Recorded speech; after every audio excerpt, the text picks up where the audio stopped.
direct threat to national security by making possible a decapitation strike of missiles that are a few minutes away from Moscow. And we put in 2 Aegis missile systems. We say it's defense. Russia says, how do we know it's not Tomahawk nuclear? Nothing to do with this.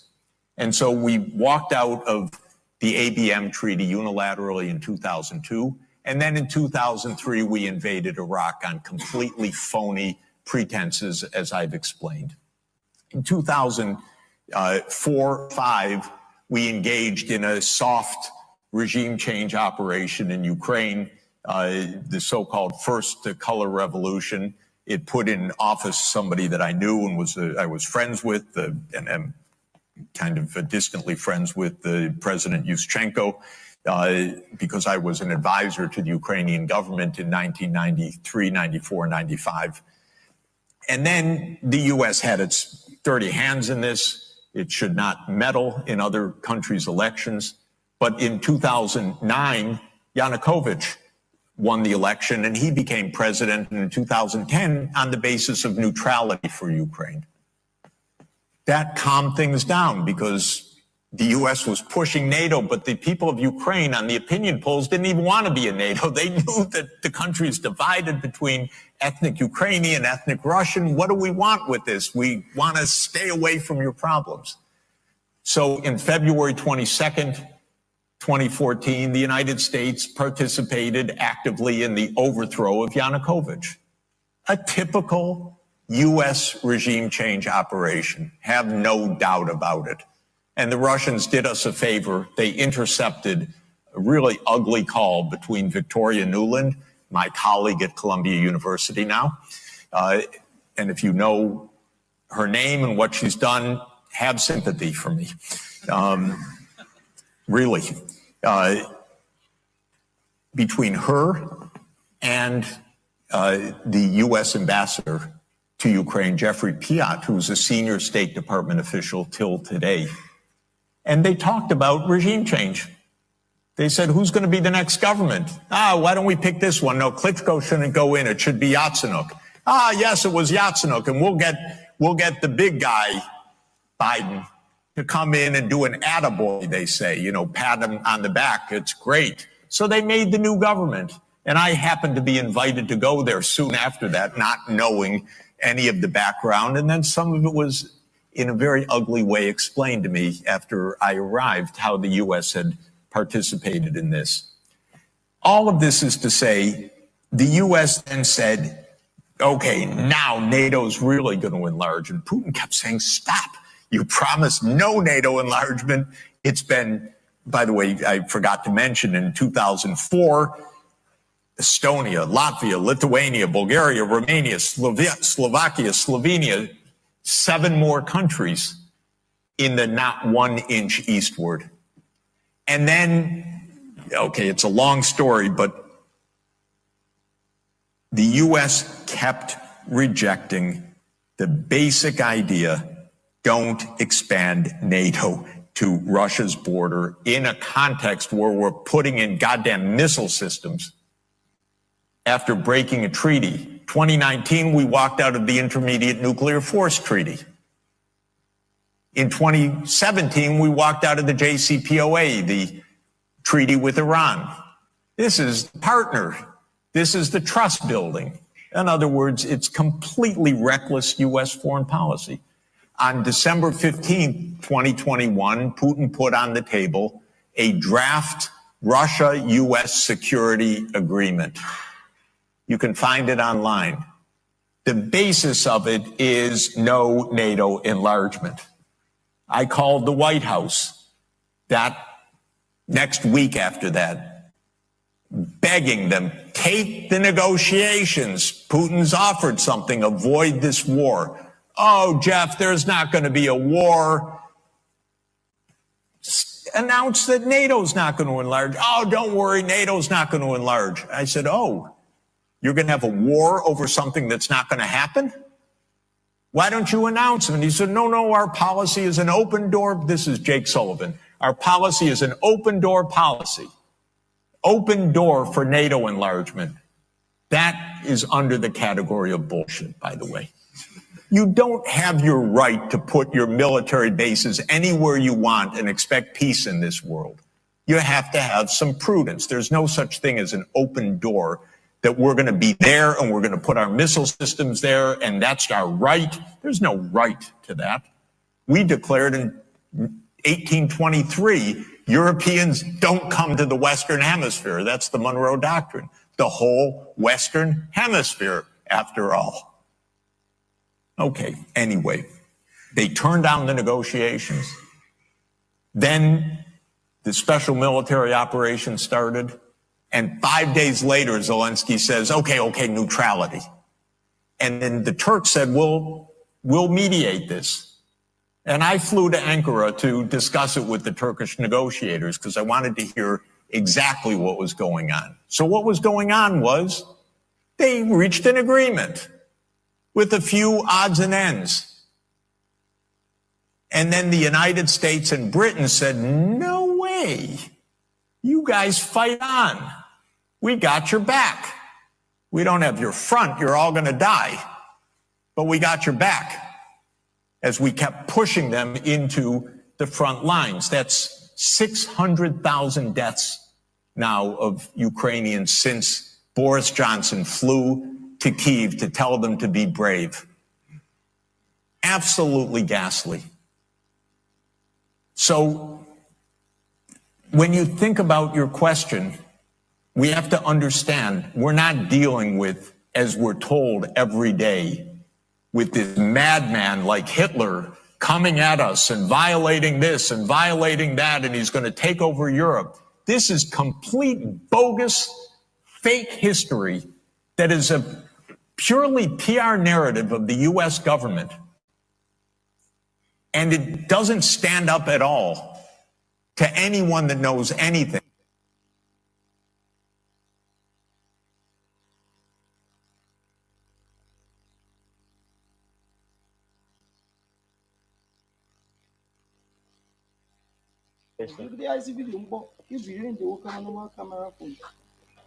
Camera.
Good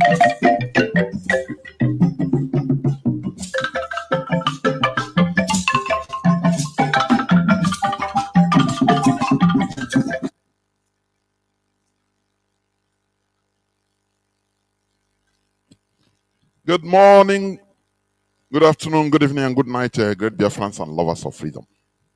This is Radio Biafra Hausa-Service coming to you through Radio Biafra London.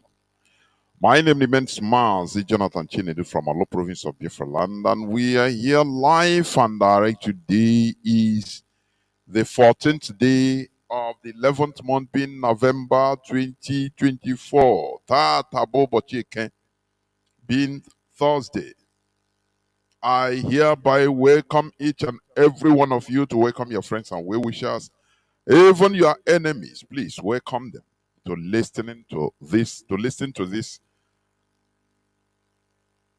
revolutionary radio. This is a revolutionary radio. This is our rallying point. This is where it all started. This is where we worship. Therefore, as a Biafran, as an IPOB, you shouldn't grow above listening to Radio Biafra London. This is where it's all started. Therefore, you can tune in as our IPOB community radio. You should have known, and we continue saying it, that it is ongoing. It is under repairs. It is being fixed under repairs. Therefore, you have different options in order to tune in to listen to this hallowed platform. We have Simple Radio. You can download Simple Radio in your application. It is in the Play Store. In your smartphone, please. Simple Radio is there. You can download it, through which you listen to Radio Biafra London. Also, you have Radio Garden. Download Radio Garden. Once you are in Radio Garden, you have downloaded it in your smartphone. Now you can scroll and type in Radio Biafra London, and you can be hearing our voice. Also, you can go onto our mother page, our homepage, www.ipob.org.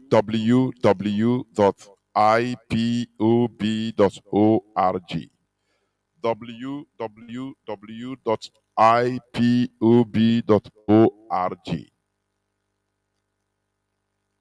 Once you are there, you click onto live broadcasts, and you'll be listening to Radio Biafra London.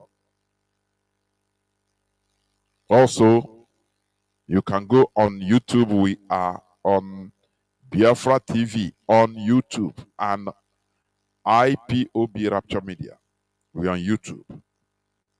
In no distant time, we'll be extending to Twitter, TikTok, and all the rest of it. In no distant time. Therefore, you have no excuse not to listen. Moreover, in many parts of Biafra land, our relay station, our FM 102.1, is still booming. And others are also, work is going on other places to come up as usual. Please, you have no excuse not to listen. We are in a digital age, for goodness sake. So there is no way they can stop us. We are in a digital age, not analog. Hearing? Not analog. Therefore, you have no excuse not to listen. Because here on Radio Biafra London, we say it as it is. We are not bound to be politically correct. No. We spew it raw as it is, because that is the only thing that can heal us. Raw medicine. Because we are sick and tired of being politically correct. Things are going from bad to worse. We say it as it is. What we say here, you can never hear it on other mainstream media. You can never. Do you listen the tape I played about the Islamization? I call it the Fulanization of Nigeria. How the journalists were asking questions. Are you sure that all of us, how many we are populous in Nigeria? Just somebody can come and just impose their way of life, their religion on everybody. Is it possible? The man answered him in a matter of factedly way, direct. That not that are you sure whether they can do it? He said they will do it. It doesn't matter the time it took or it takes. They will Fulanize Nigeria. And that is why we want to cut short all these things, all this nonsense, by making sure that we pull ourselves out. Because as for doing their wish, they will. Britain initiated this. Britain created this. We will never stop calling Britain because they are responsible. Number one culprits of what is going on in our land. Because we never signed to be in a country called Nigeria. They created a country, give it a name, Niger area. From Royal Niger Company, Otahia Barekele. They came, our people, we are just, we are hospitable. They welcome them, okay, let us do business. From doing business, you start giving command. No, this place is, before you know, they start bringing their military. That is how Britain behaves. That is how colonizers, imperial power, that is how they behave. They cannot stay without invading other places. You saw you had the clip I played also about all these things you are hearing about Russia. They are calling Russia, Putin that he is a Hitler, he is this. In the Western mainstream media, they disdain him. But no person tells you the reality of what started this thing. No person. It is NATO expansion, not Atlantic Treaty Organization.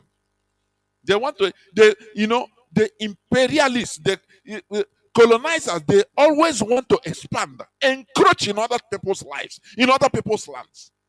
This is what you are hearing today as when they tell you that, Russia invaded Ukraine, this and that. They will not tell you the origin of this. Will they? It's just like Russia trying to make an outstanding friendship with Mexico. Is it going to be possible? America will nuke Mexico immediately for accepting anything, the friendship of Russia. Don't you? The world have gone nuts, I'm telling you. No person, when we talk about justice in this world, not in this world, there is no justice. Might is right. That is what I have seen, I've observed in this world. Might is right. You cannot prove that you are powerful. You cannot say that you are powerful until you prove it. And that is what they are doing. You see the caliphate, the Fulani caliphate. They said they are going to dip Quran in the sea. And that is why they continue. They continue their program, their policy of Fulanization through Islamization. Their own version of Islam. Why do they choose that Islamic ideology? Because that is the only thing they can use in order to control others. That is the only thing they can use. If they impose it on you, you will now be answering, you will now become slaves to them. They will mold your character, the character of the behavior of your children, of generations, your generations coming. They mold it to be subservient to them. That is what the Europeans did in Africa, in our land. They use religion and mold it and mold our characters to become subservient to them. Are you catching the gist? So when you see that, you are running against Islamization, they are doing Fulanization, but they are using Islam, their version of Islam, because many other people that they are also trying to Fulanize, they are Muslims. but they don't engage in their own version of Islam. So they must bring their own ideology, their version of Islam, so that to catch you, mostly your children, the generations coming. Because when you accept that their version of Islam, you have surrendered your family. They will now teach you how to do things in that Islam. That Quran say, that the Hadith say, you have to do this and that. Now you have to surrender your children. Are you hearing me? You surrender your children to them. They train your children. Training your children means training the next generation, the coming generation. And they become loyal to them. Before you know, you, the parents, are gone. Normal. Age takes toll and you are gone. Now the children will now take over. And they will become subservient to the new colonial or colonialists, the Fulani. That is how it is. Don't you see in the northern part of Nigeria what is going on? The whole Almajiris that are there, they are Hausas and other indigenous, non-Fulani indigenous population. They are children. They destroy them, not to be useful, but to be carrying plate, going as Almajiri. Almajiri. Are you hearing me? They corrupted the Arabic word, Almajiriun. He who goes far away to study, to seek for knowledge in the Quran, Quranic knowledge. Now, they turned people, Almajiri, they turned children, indigenous people's children, into, weapons in their hands. They will tell you the Quran oblige you to give away your child to go and study. Now their malam will be brainwashing the children right from day one. The same way they brainwash us in Block Rosary, in Sunday school, they brainwash them that your parents are secondary. I want you to listen. That your parents are not, that you need to obey Allah. And the person representing Allah is that they are Malam or Marabu. You understand? So, even if your parents telling you something, you don't listen because you are seeing Allah. They bring people up like that. Is it not the same way they did to us? that's why people trust. They made us to trust pastors and other clergy more than even we can trust our parents. It's the same thing. So the Fulani, the useless, the Hausas, the generation, future generation, they useless them. They made sure to capture them, be in control of their mentality, of their behavior. And these people, they grow up like that, feeling inferior to the Fulani. Wherever there is a prayer, maybe Friday prayer, and every other person is a non-Fulani, or maybe in a crowd of 200 people in a mosque, they want to pray, the Fulani must be the leader. Because they were programmed like that right from childhood. That is mental colonization. And that is the Fulanization. You see them as superior to you because they are nearer to Allah more than you. So you have to give them that respect. If you don't do it, they will remind you that you are sinning, that you have committed the sin, transgression. And it's a psychological attack. It also is the same thing in the Christian world. Whereas you will see a clergy, a pastor, shitting everywhere. They say, no, touch not my anointed. Because you are programmed to be like that. To take them that they represent God. That is how mental slavery is more dangerous than physical slavery. So, what you are seeing is Fulanization through Islamization. It's a very thin line. They colonized the Hausas, although it is now that through the work of IPOB that the Hausas are trying at least to have awareness, not only the Hausas and other ethnicities in the north. You know, one thing I used to say here, which is factual, is correct. When you come to the zoo called Nigeria, the tribes in the north is far more than the tribes, the different tribes in the south. Are you hearing? The tribes in the north is far more populous than those in the south.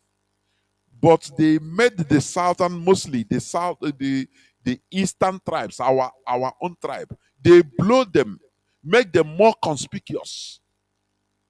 So that when they tell you name maybe 10 different tribes in Nigeria, you will mention 8 or 7 from Biafra land. Because that's the one they make you, the mainstream media used to, you read, you study it, Igala, Urobo, Ijo, that we are different. It's everywhere. They divided us everywhere. They made that thing conspicuous. But you will never hear the different tribes in the north. No. You will never hear them.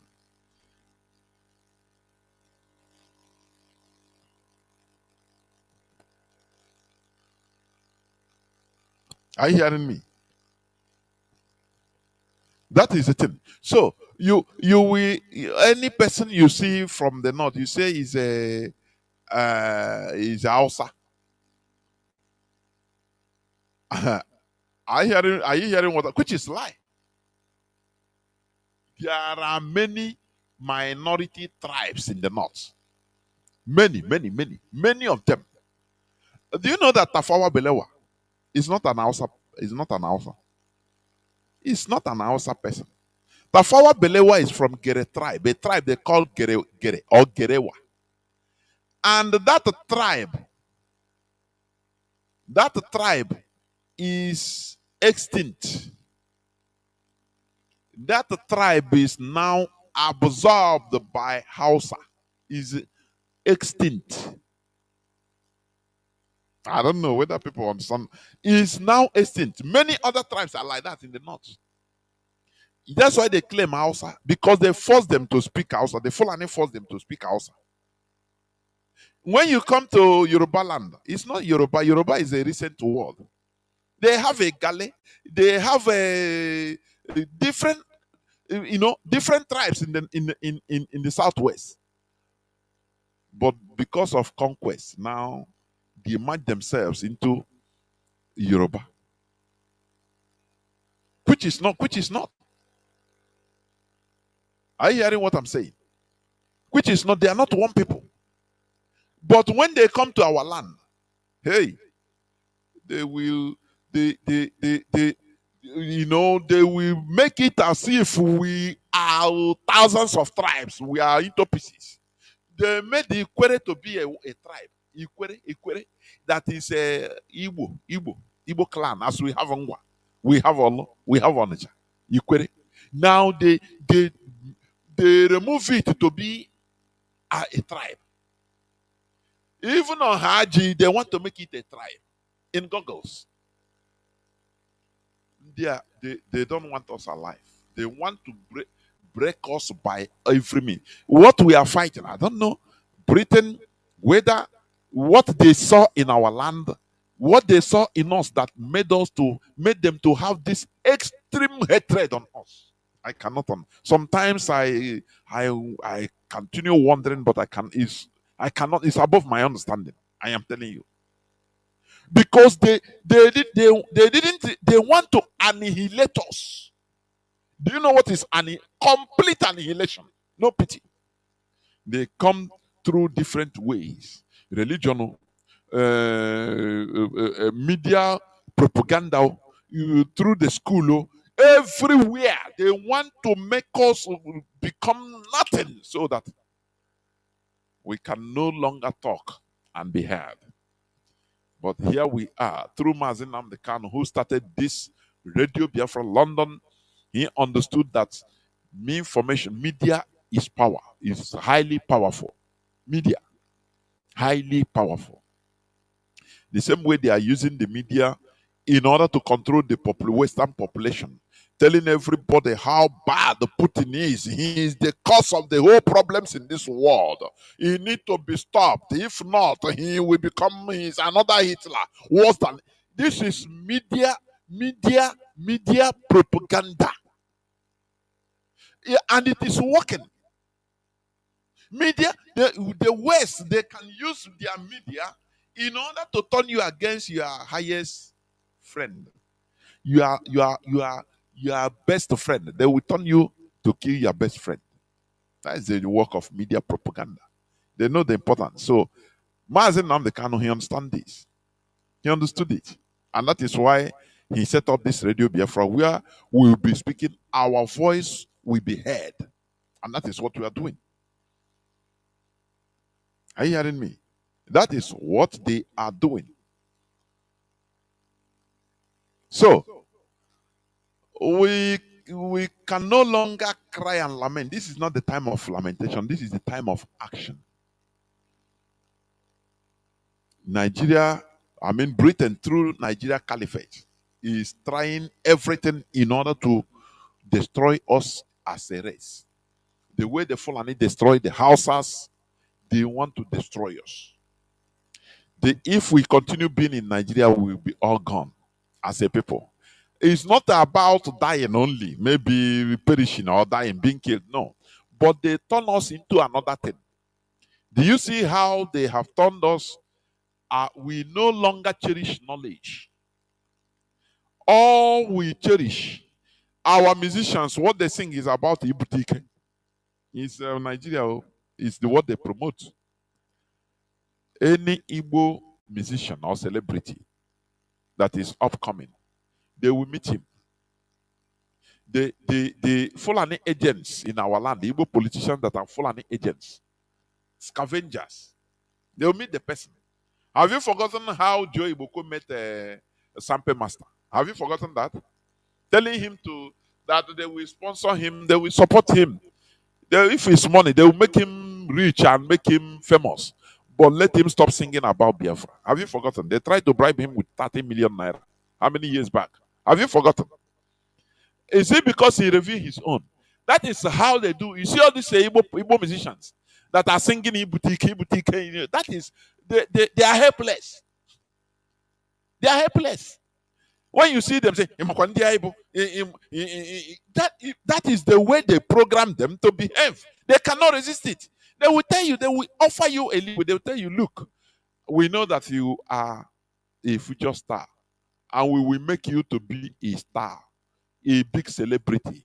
Money, you will be rich, you will be famous, but do not delve into politics. Be singing woman, you can any other thing. How to boutique? Be singing. Oh, that is the lane you have to be driving. Do not ever enter into singing about the evil that is happening against Igbos. That is, they will regard it as politics. That is politics. Don't enter there. But as long as you are singing Ibutika and Ikena, wine, this and that, though they make people more stupid, and we will sponsor you. During electioneering times, you will be, we promote you. That is how they catch them young. That is why you see our celebrities misbehaving. Are you hearing what I'm saying? That is how they program them. It's right from the onstart. So, which person want to go and carry a cross of every other person? Say no, I will not. I must be singing like Fela. They will kill you. They will kill you. or they will make you'll be poor. That is the thing. So they are using every means at their disposal, and they have different means at their disposal in order to fight us. So when they sing Ibutike, our people, the youths, no longer see working hard, our normal selves, as anything. Now everybody want to Butenike. That is why you see people flooding into church for miracle, or going into the scammers they call native doctor for Ibutike, Okite, and the name Okite, and they become scammed. Do you see that? And after they become problem in the society. Trouser check down, up and down. Now body up and no person. We Igbo people, we are known to be hardworking, productive. Either you school, go to mainstream school, or you learn trade. A girl boy, you learn how to buy and sell through a boy, or you learn crafts. You learn welding, electrical, bricklayer, carpenter, all this, any type of work, craft, you learn it.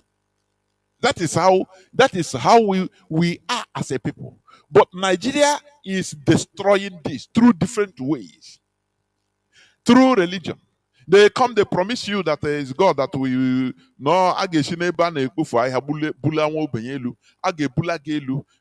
as long as you are coming to church, being faithful. They promise you hope that it will be miraculous.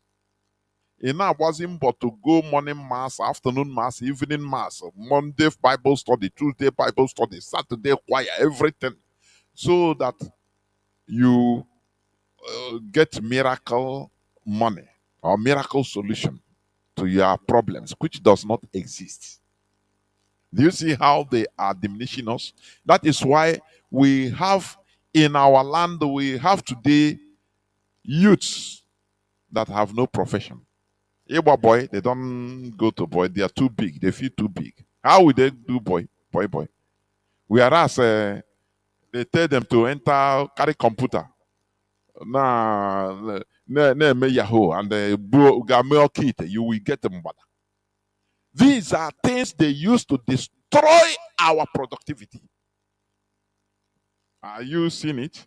So they are dealing with us from everywhere. And when they see that all those things does not work, they carry gun to wale people, to kidnap. Because they know the worst thing you can have as a country is idle youth. That is the worst thing a country don't want to have. Idle youths. Youths that have no profession. Youths that are idle. You know, youths have energy. Energy that is pushing. Are you hearing me? Now, when they are idle, they no job, no profession, no education, even if they go to school, nothing, no work. What do you want them to do? They need to survive. They have future. They will start crying. That is the same way the Fulani useless the Hausa race. That is what they are using Nigeria in order to useless us as a people, to break us from this our system, our natural organic tradition. They want to cut it off from us, so that when they will see if they want to carry you to go do boy, all your mates will be laughing at you. Say, yeah, look at this one. You want to go do boy now? Big, I beg, which kind boy? I beg. Do you see? They are changing our nomenclature. That is Nigeria. Is in the overall plan of the British. Is in their policy. Do you hear what Soworo said? That Nigeria has Igbo problem. That the problem of Nigeria has Igbo problem. Do you think that they started it today? Britain came to this part of the world in the zoo. in our land. And they saw our characters. They discovered a people that are unique. They said, no, these people, if we leave them, if we give them free hand, they will challenge us. They will manufacture car and manufacture more than car, aeroplane, everything. The sky will be their limit. We need to curtail them. We need to bring a process in order to bring them down. And they started it. But do you know? The problem is ignorance. You are being ignorant of what is happening to you. You are being ignorant of what is happening to us as a people. That is the worst thing. That is why, Mazi Nnamdi Kanu has been given sounding this alarm. In 2015, Mazi Nnamdi Kanu met with the World Igbo Congress and told them that they are coming. I need guns and bullets in order to protect our land. The people, Mazi Nnamdi Kanu Onyendu is operating in a higher vibration. These people, they are the lowest because they don't even understand what is happening. That video is still on YouTube. From time to time, I'll go and watch it. I will shake head. I'm telling you. He said, they are coming. I need you to sponsor IPOB. These people are 2015, 9 years ago. People without thinking, they don't even see 1 meter in their front. What matters to them is who is what, how they are going to do burial ceremony of one of their members, and they will show each and every one will showcase his car, his wealth. They wear flamboyant uniforms or shirts and dresses. That is what matters to them. Mazi Nnamdi Kanu, the Son of Man, was telling them analytically that, look, you are here in America in order to save our race. That these people are coming. We need to start now. We need to make haste while the sun shines. And they were mocking him. I say they mocked Mazi Nnamdi Kanu openly. Somebody asked him, I am Chief Doctor, Professor, that is the whole titles. I'm one in my community. Mazi Nnamdi Kanu, please. He didn't even put Mazi. Nnamdi Kanu, you say you are fighting for Biafra, right? Which passport you come with? I believe even if you don't come with a Nigerian passport, is it? Which means what you are telling me, Biafra, our people know many of these mainstream people that you tell them they will give you their doctor, their professor, their this and that. They are the most foolish. I am not saying it secretly. This is a fact. When they speak with you, you want to close your ears. So this man I used to respect, this and that. So he's the person thinking like a baby like this. Instead of talking the main issue, discussing the main issue, why Mazi Nnamdi Onyendu was there, he was asking which passport you come with. And finally, after a few days, they replied, Onyendu said, no, we cannot do anything. We cannot sponsor you. Today, Lukarawa is on the north. They are coming. The headsmen are everywhere, all over Nigeria. Is slaughtering everybody since 2015. Even since Buhari took over power, 2015. Everything is going upside. You know why I like this situation? I say, for people that think that Biafra is coming now, tomorrow. No. No. I don't even approve of it. Let people, I said things will be happening until even onye na-ekweghị. Onye na-ekwedo wee kweta sị na ihe a na-eme. If Sowore, we stand today and say there is anti-Igbo policy in Nigeria, that Nigeria has Igbo problem. Aisha Yusuf, who is, I think, Ijo or Urobo, she said Igbo hatred is reality. Ango Abdullahi said that Nnamdi Kanu is right, that Nigeria expired since, is it 14 years ago? The former first lady of Ondo State, she said that Nigeria is a zoo. Do you think that 5 years ago all these people would have said this? No, tell me. They would have said no, no, no. But things are going worse, worse, and worse to everybody in general and to Biafrans in particular. And it is confirming what we are saying. So that you that think that this thing no concern you, you people Biafran. Now, when you meet the people they will tell you, say, nah, me on now push harder now. Let us, we are tired of this Nigeria. This thing, they wouldn't have said it, they wouldn't have been saying like this maybe 6, 7 years ago. But it will come, it will be worse.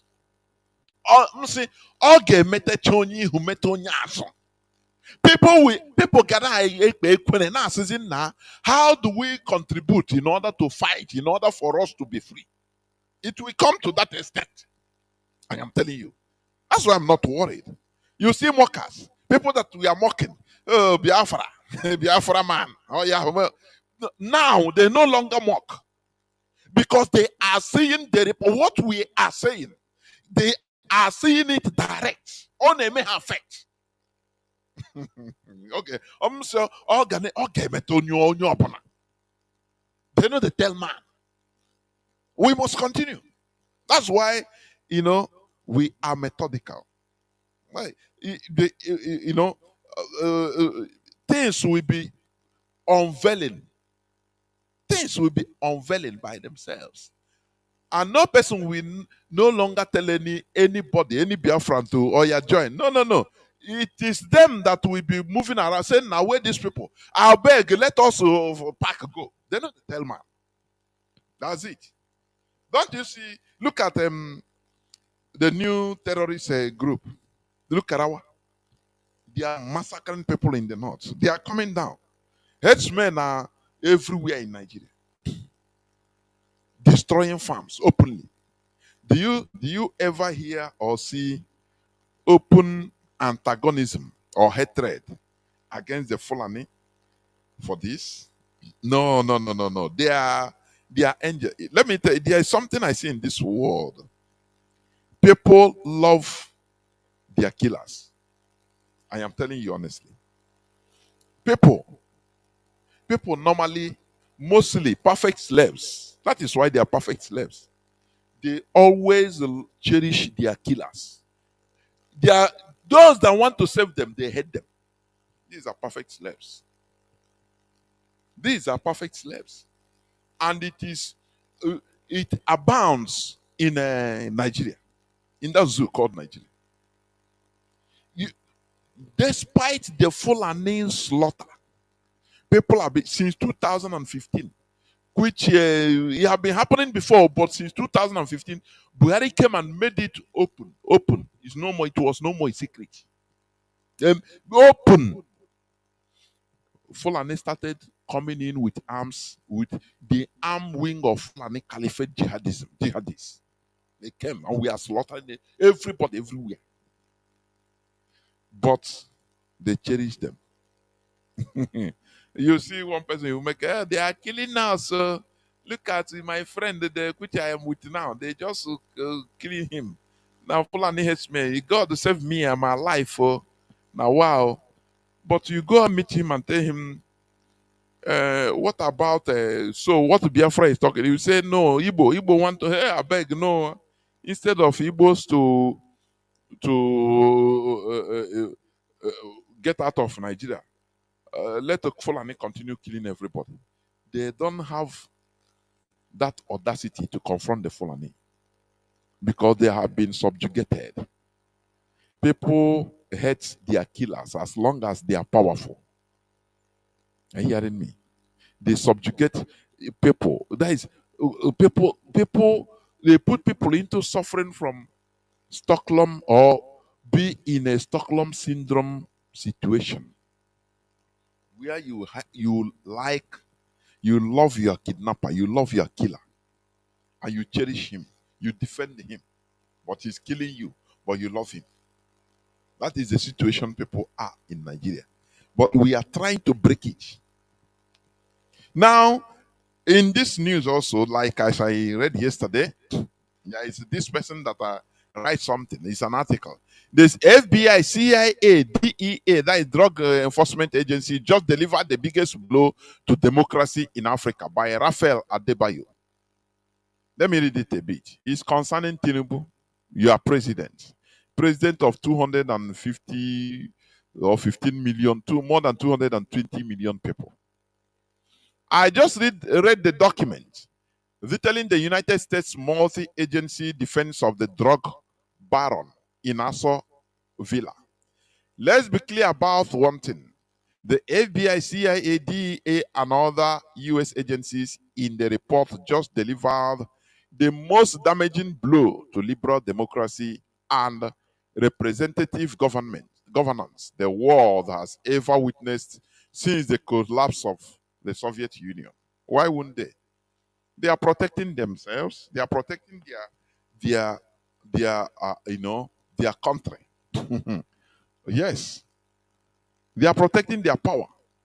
So it is left for us to fight. Are you hearing me? What America did is they are protecting their interests, which is, I'm not giving them, it is very wrong. Because you know why? Because they are the people calling themselves champions of democracy. But when it comes to their interests, they change. They change the rule. For them, there is nothing you can do. You talk, and go and sit down. There is nothing you can do. You don't have a bomb they have. So that's it. But what irritates me is they teach you about democracy, how freedom of expression. Who tell you there is a complete freedom of expression in this world? When it comes to their interests, they act like, they don't see all these things. They remove RT, that is Russia television, from different parts of Western world, I think including America and other, is it France and other places. But these are the people that, if it is, for example, any other country that does this, hey, oh, hey, we break loose in this war. Hey, that they have stifled the freedom of speech. But Assange was pursued for how many years? Julian Assange. Okay. The CIA and other covert U.S. Intelligence agencies have dedicated most of their existence since the post-1945 period to throttling regimes considered inimical to liberal democracy from Eastern Europe to South America, Asia, and Africa. African leaders have been summarily assassinated, overthrown, and demonized by the CIA and other Western security agencies and propaganda outfits under the pretext that the leaders were undemocratic and unreasonable. That is it. They do anything they want. That's it. So, telling the Nigerian people that they do not have the right to question the background of the impostor who has imposed himself on them is precisely the same as telling them not to exist or to be citizens who fulfill their civic duties. How much privacy is too much privacy? Nigerians know about the adventures of Hush Puppy, yes, as publicly and volubly disclosed by the FBI, despite Hush People being a private citizen. How is the Instagram Hush People? How is the Instagram Hush People different from the unpresidential hush puppy in public office. He's talking about Tinubu. The civil society, they want the American government to give them the information of Tinubu, his activities in America. America, they blocked it. They blocked it. They said no, it will damage his CIA reputation, it will cause insecurity, it is national, it will breach the national security, American national security. But we now, we are not human beings. And do you know that if this is in a country of human beings, people will rise up. People will rise up. The population will rise up in order to go on the streets. It doesn't matter anything. But Nigeria is not a country. Tinubu said it to somebody in private. He said, listen, Nigeria is not like any other country in this world. So know how you do. Don't take Nigeria serious. It's not like any other country in this world. So Nigeria is a zoo. It's more than a zoo. It's a non-country. That is why people kept quiet in Nigeria. You see people will be watching his I don't know whether BB Nigeria has started. You see people watching Chelsea and this and that. Because they are ignorant. They don't know what it means. Are you hearing me? That is the very sad situation that we are in as a people. And that is why we want to move away from that hellhole. That primitive, what do you call it? Primitive enclave called Nigeria. Are you hearing what I'm saying? So, what we are saying, let me continue reading anyway. Let me continue reading.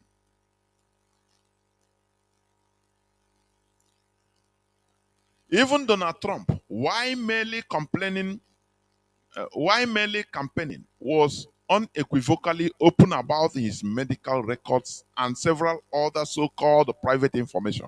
So what is all this buffoonery and obfuscatory this one is grammar, please. I don't want to kill myself with this grammar. Crucial details on a public servant who bludgeoned his way to the highest office in a country of nearly 250 million citizens, 250 million zombies. A drug baron, a criminal that has gone to jail. Now he was blackmailed and promoted by the American Secret Service, CIA, to protect him, to do their job, to be their agent, their asset. They said it that Tinubu is their asset, so they cannot reveal anything, about him. Otherwise, it's a matter of national security. And Nigerians are quiet because they don't understand. That is why I say, developing a country. Let me tell you, in this modern world, for a country to be developed, the mentality of the citizens will first of all develop. If the mentalities of the citizens do not develop or is not developed, come on, there is no way the country can develop. Who are you? They will be producing the same set of people, the same type of mentality, or people with the same type of mentality. That is why I always beg to differ. When they say the problem is about our problem is the politician, I say no, it is the population. Do you think that if the mentality of Nigerians are developed, they will come out in a revolution against, they will pursue this guy, Tinubu, immediately? They will say, oh, so it's really you are a criminal ruling us. If not, they will challenge the CIA, say, oh yeah, American government, give us this report or this one will get out. This one will pursue him out. Don't you see in Bangladesh? Is it in Sri Lanka? Is it last year or last 2 years? The population went and removed their prime minister. The population. Because in a democratic setting, in a republic, Federal Republic of Nigeria, in a republic, it is only the population that is above the law, is above their constitution. Once they are, they want to do something, they do it. Nothing can stop them because it is their property, public property, republic. But Nigeria is a place where people are joined together under gunpoint. They succeeded. Britain succeeded in making sure that they force people with different and opposing values together so that the population will never agree. Nigerian politicians are agree together. Whether Igbo, Yoruba, Hausa, together. They are bonded together. But once the population are not together, that is the problem. Had it been the population are together and they have, their mentality is developed, they would have rushed out and throw that Tinubu out. How many will the military kill? Just tell me. When 10 million people, I said 10 million. How many military does Nigeria have? Maybe 400 to 600,000. Military. Police, whether 300,000. For 250 million. If 10 million, ordinary 10 million, are moving everywhere, probably, they will run away. Who will they kill? Who? How many would they kill? They will go to Asorok and remove him. I said no. But the people are not together, number one, because we are not the same people, number one. And the mentality of the people are not developed. So how can they understand the development? That is why, as I said yesterday, why Europe is developed is this.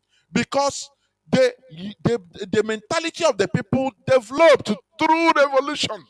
They instigated the revolution whereby they challenge everything. They subjected, they say from there on, everything, it will be the policy of this country that everything must be subjected to the altar of reason. They took reason, Uche, as the main policy of the country. So that if you come out, if you are an elected president, for example, you come out to thank people, you say, God put me here. In Europe, the people will rush you and tear you into pieces. And say, no, God didn't put you here. It is not God, it is us. You are not serving God, you are serving us. God did not put you there, it is we that put you there. So, because it is reason, they went to the polls. And they voted. Each person cast his vote. They suffered, took their time, and voted. Now, the president or the elected person will come out and say, I thank God. It's God that put me here. So that is superstition is outlawed in Europe, and that is why they are developed, they are advancing. But in Nigeria, it is not the same. Governor Hope Uzodinma said it, that it is God that put him there. That he thank God. God put him there. So this thing that God gave to him, who can remove it from him? Do you see the superstition? When Hana God, any person, any politician, any say Allah is Allah that put me. Is Allah. I thank Allah. Is with God. Know that they are criminals. Are you hearing me? They hide in the shadow of God. You cannot do this kind of thing in Europe, talk this type of thing. No. And go for, no. The population will rush you. They will prove to you that it is not God that put you there, it is we. So they will remove you to prove to you that it is not God that put you there. Because they don't know who God is. It is them human beings that put you there. So do you see reason? Do you see how they developed the mindset of their people? They made it the government policy that everything should be done based on reason. And do you know what is reason also? Science.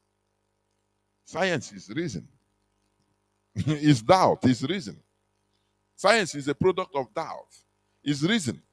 So that is why they become productive. But you see, and you are not. They can produce things you cannot produce because they believe that human beings is we that can suffer and do and manufacture something, which is normal.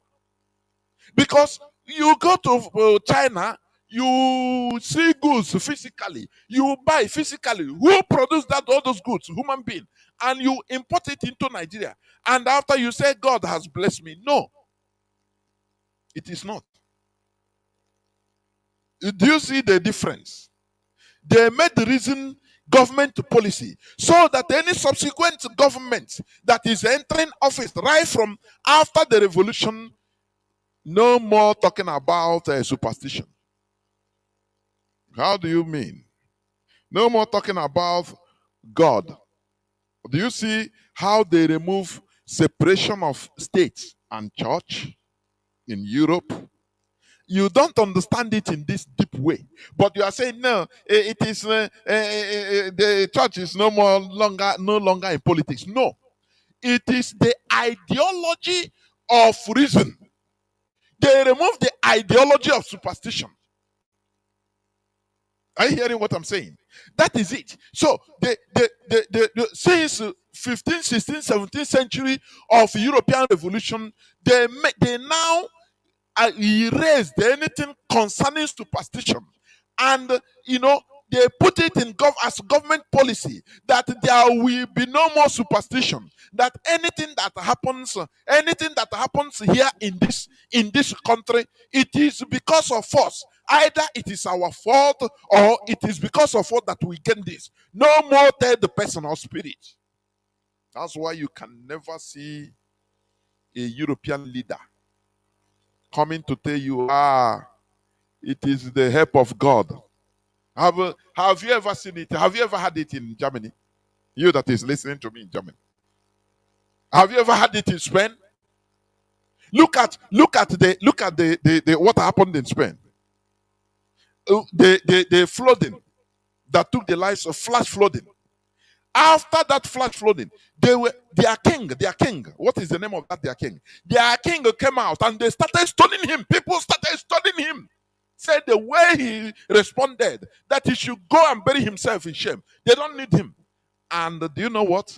People came out in Spain to protest, to protest against the government, and thousands, hundreds of thousands of people came from everywhere. They gather everywhere. They didn't say no. It is that region. You know the way we do in Nigeria. No, Imolites is you people. No, these people, whatever that is bad, even if it is happening to their enemy, everybody will rise up in his say, no, this thing that is happening that side is evil. They will rise up to protest. That is mental development. But Nigerians are not developed mentally. So how can you give out what you don't have? Tell me. How can you give out what you don't have? What matters to them is now chop money, chop national cake. That is only thing the average Nigerian. That is what. So how can you after they will start saying no, it is Allah that do it. Oh, now God oh. After looting public fund, after scamming, doing all sorts of evil, they'll come and say, now God, now give me, oh, now wow. That is superstition. It is still embedded in the brains of Nigerians, in Africans in general, but in Nigerians in particular. That is what we are trying to do here, to remove all these superstitions in order for us to be mentally developed so that we can restore a country. We can now practice the development we have in our brains, because you cannot give out what you don't have. It's only when we are saturated with development in our brain, when we are mentally mature and developed, When we remove all these superstitions, now that time we can be able to build, restore a country, a nation that we can develop, that no longer superstition, that we cannot, somebody cannot rig election and say, now God did it. Oh. No. Everybody will say, come on, get out there. Now we did it. We did it. So that is how Europe developed. Because the population was first of all mentally developed. That is it. They passed through revolutions. It took the lives of thousands, hundreds of thousands, if not millions of people for many years in order to bring down this a mental slavery, to bring it down. Today, CIA said Nigerian president is their asset and is still their active asset. Are you hearing? And Nigerians are, Nigerians are quiet because they don't understand, what this thing means. How can you explain? How can you just call an Almajiri telling him that Tinubu's presidency, that CIA is a foreign agent, that a foreign country that put him there? So he will not even understand you. He will tell you, he wants you to give him some money so that he will go and eat. That is an average Nigerian. I'm talking of Almajiri, not only Almajiri, average Nigerian. You are explaining to him something, you don't even want that. I say, beg, spare me that knowledge you want to. I need the money to go to beg eat. That is part of the subjugation. They use hunger, poverty, in order they subjugated Nigerians to extreme poverty, so that you cannot have the audacity to rise up. Nigerian politicians, political elites, they grab everything. What you'll be hearing, what you'll be seeing on news headline is, let me check whether I can see some. They use a social amount of billions. Let me see. Cross River spends nearly 50% of internally generated revenue on vehicles in the first 9 months of 2024. That is the politicians. Are you hearing? Nearly 50% of internally generated revenues on vehicles. On vehicles. Are you here? On vehicles. Okay, that is Cross River. Okay. I saw many of them. Let me check more. Nigeria secures $134 million of African Development Bank to support farmers, boost production. Oh, yeah. Okay. Let me come again. Nigerian anti-corruption body FCC admits co-defendant to bail over money laundering. Nigerian High Court order service of hearing ex-governor Yaya over 101 billion naira fraud. Okay. There are many of them where they spend 20-something billion naira on Shetima's nice Nigerian vice president building, his own house.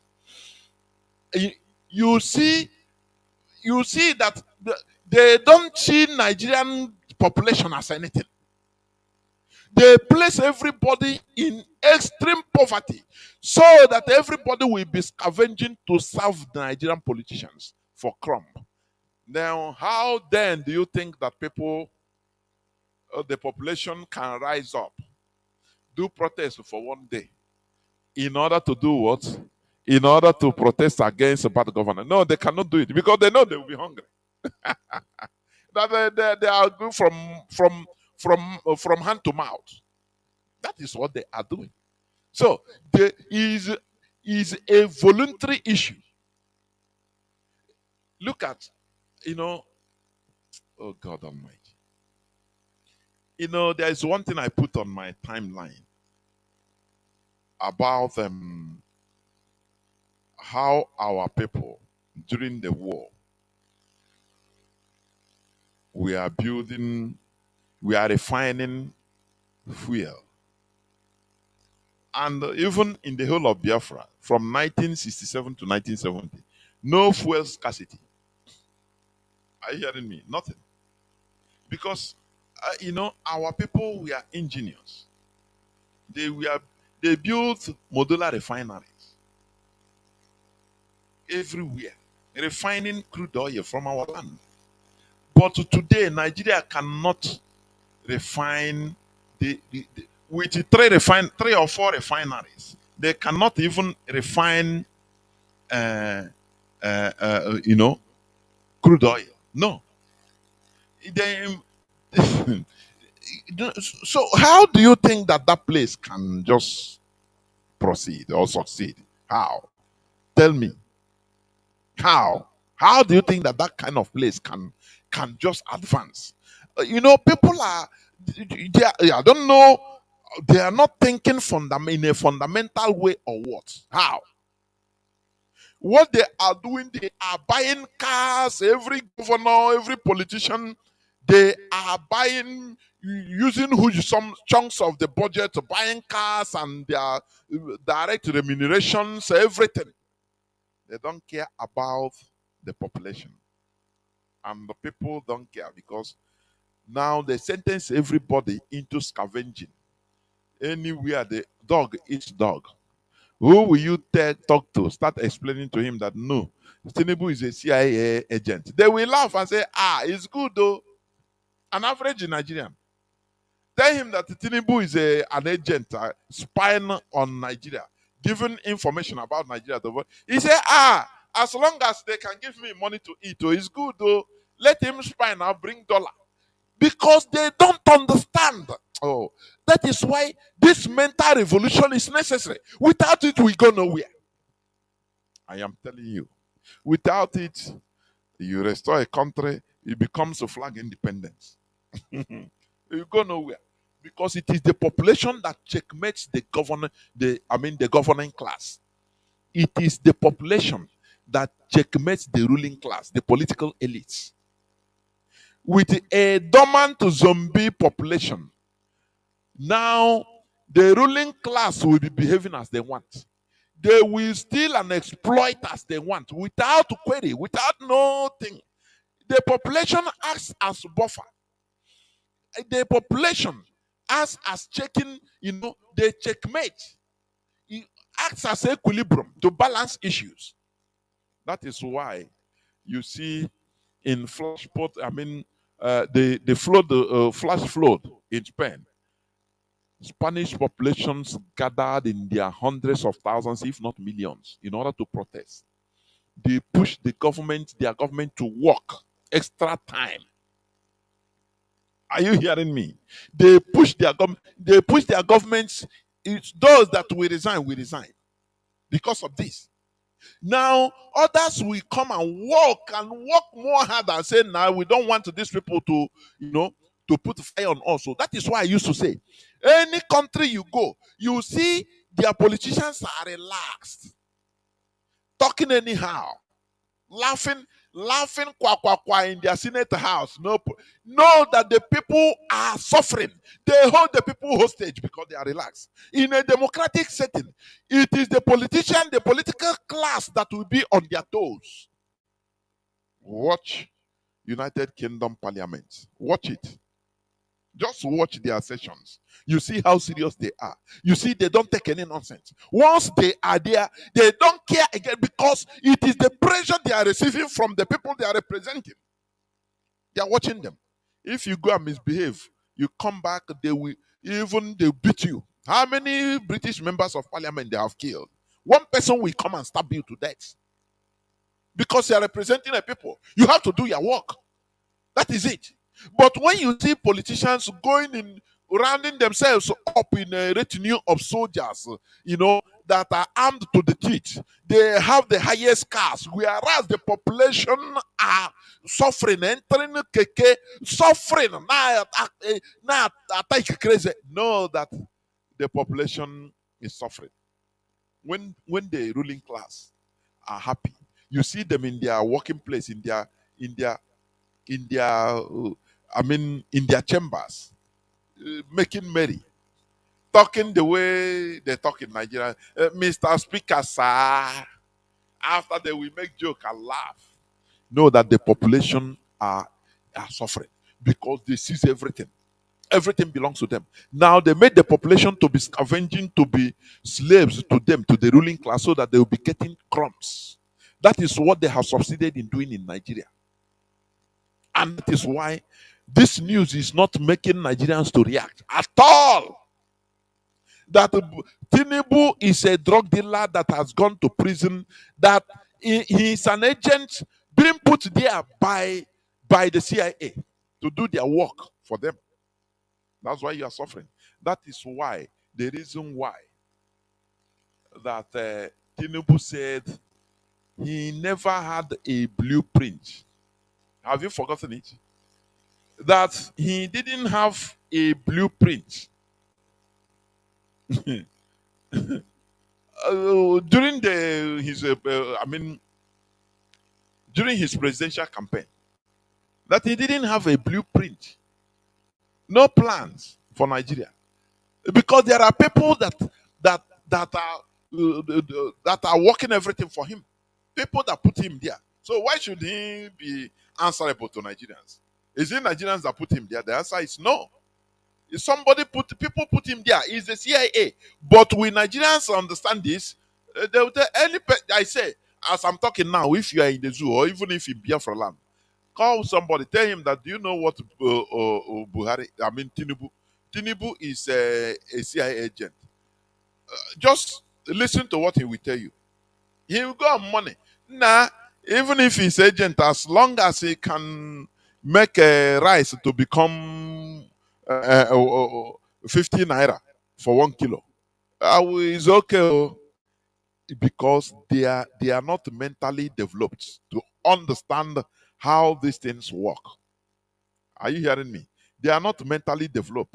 So how can somebody like that contribute in developing a country? Tell me.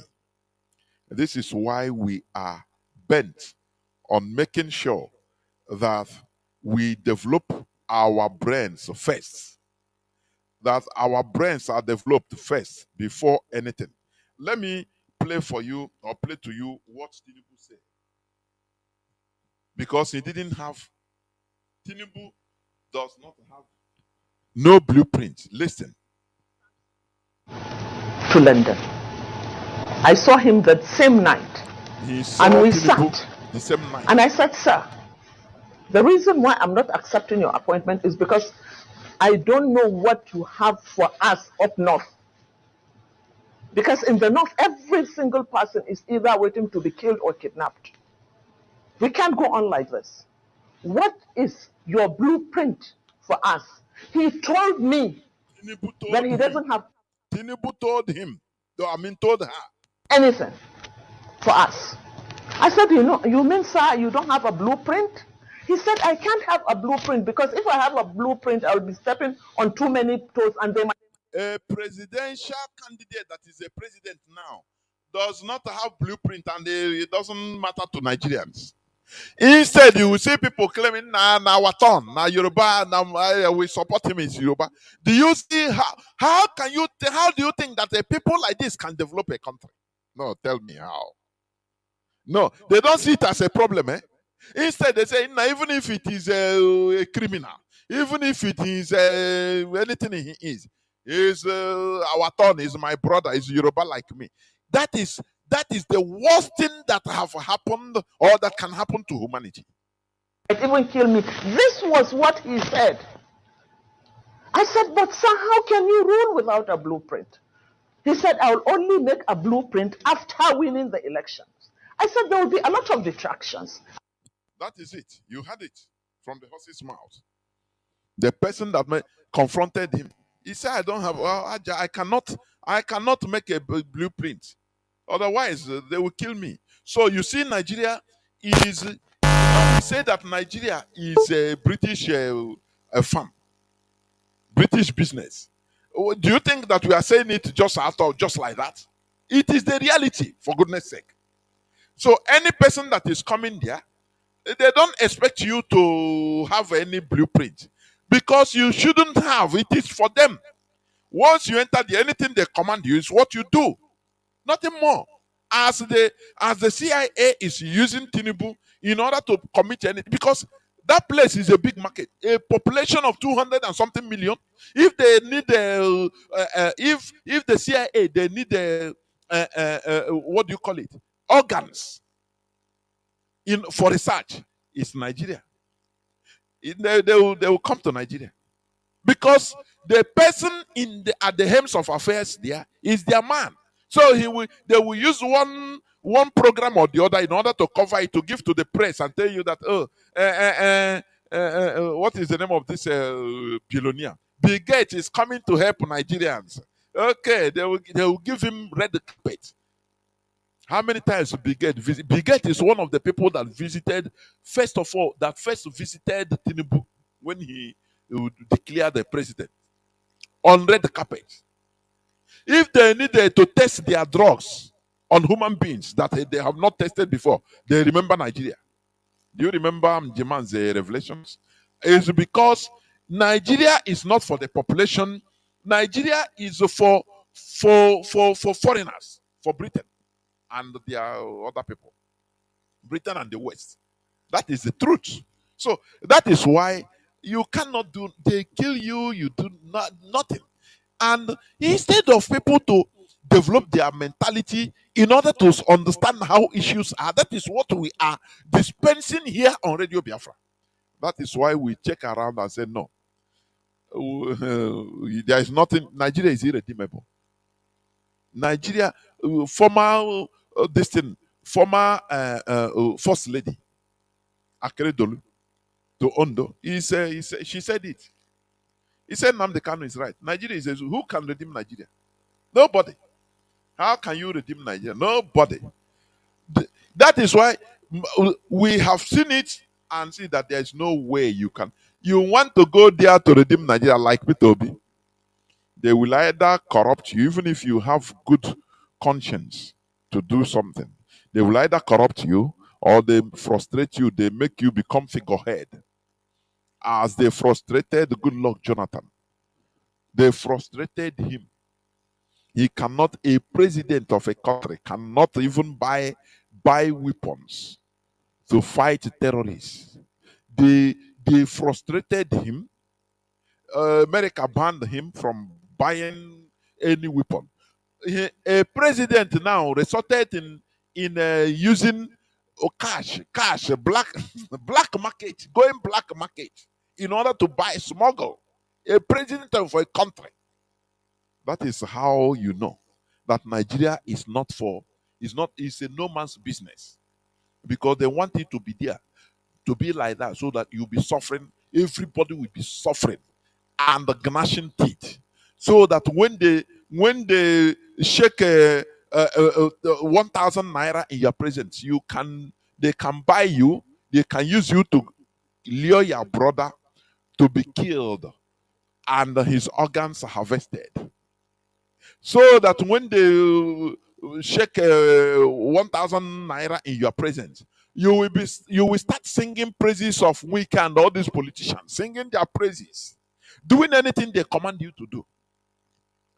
But here on Radio Biafra, we are trying to develop the mindset of our people. Causing, we are trying to bring mental revolutions. And it is with this mental revolution that we, bring about developing our restored nation. It's the people that builds nation. Are you hearing me? It's not one person. It's a people. That is it. So, it is very, very sad. But we must continue. So, Tinubu is their asset. What is the point? The man continue. Let me finish reading it. Now I will go to a few minutes break. What is the point of representative democracy if the people cannot question their public servants about anything and everything? Every liberal democratic constitution I know states that sovereignty belongs to the people. Oh, yeah, in Nigeria, sovereignty belongs, that is in paper, not in Nigeria. You know, Nigeria is not sovereign. It belongs to Britain. It belongs to the West. What the FBI, CIA, and others are telling us now is that there is pure speculative fiction. Even pre-colonial African states did not indulge in this level of tone deafness whenever the people ask consequential questions. How many more people must die? How many more juveniles must be unjustly imprisoned and violated? How many more citizens of this country must suffer and be strangulated? How much more damage must the usurper in Aso cause in Nigeria and the Sahel before the US starts taking its professional commitment to democracy, human rights, and transparency seriously in Africa? At this point, we Africans had better set to work to revive and critically develop our traditional institutions if we ever want to make it out of our current rot. We are democratic long before the Europeans came to tell us that democracy was superior. Don't you see? It's the democracy. Their democracy they are imposing in Nigeria. They have their man on top. They have him. And they are using him to deal with everybody. Do they care? Do they live in Nigeria? What they're telling him, they're giving him all that you must deliver, otherwise we expose you. So he's doing their bidding. And Nigeria, 200 and something million people are suffering the consequences, suffering and smiling. Instead, they are being directed to the mosque to pray. They are being directed to the churches to pray. Instead of, those scammers and criminals they call clergy and imams, instead of telling them that, look, you people have to rise up. The solution is not here in the church or in the mosque. The solution is for you to fight for what belongs to you. Do you see why we hold all these religions responsible for the rot in our land? Somebody will come and start telling us that no, it is not a problem. Church is not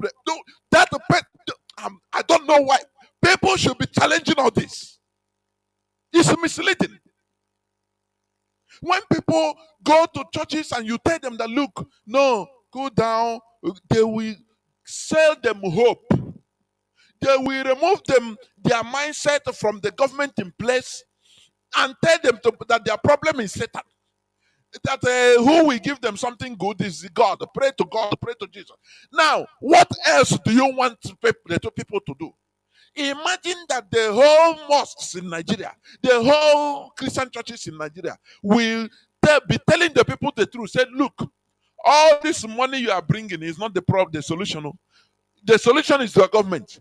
Go out there and protest and take what belongs to you. If they continue preaching all these things in the churches and mosques, there will be revolution and the politicians will run away.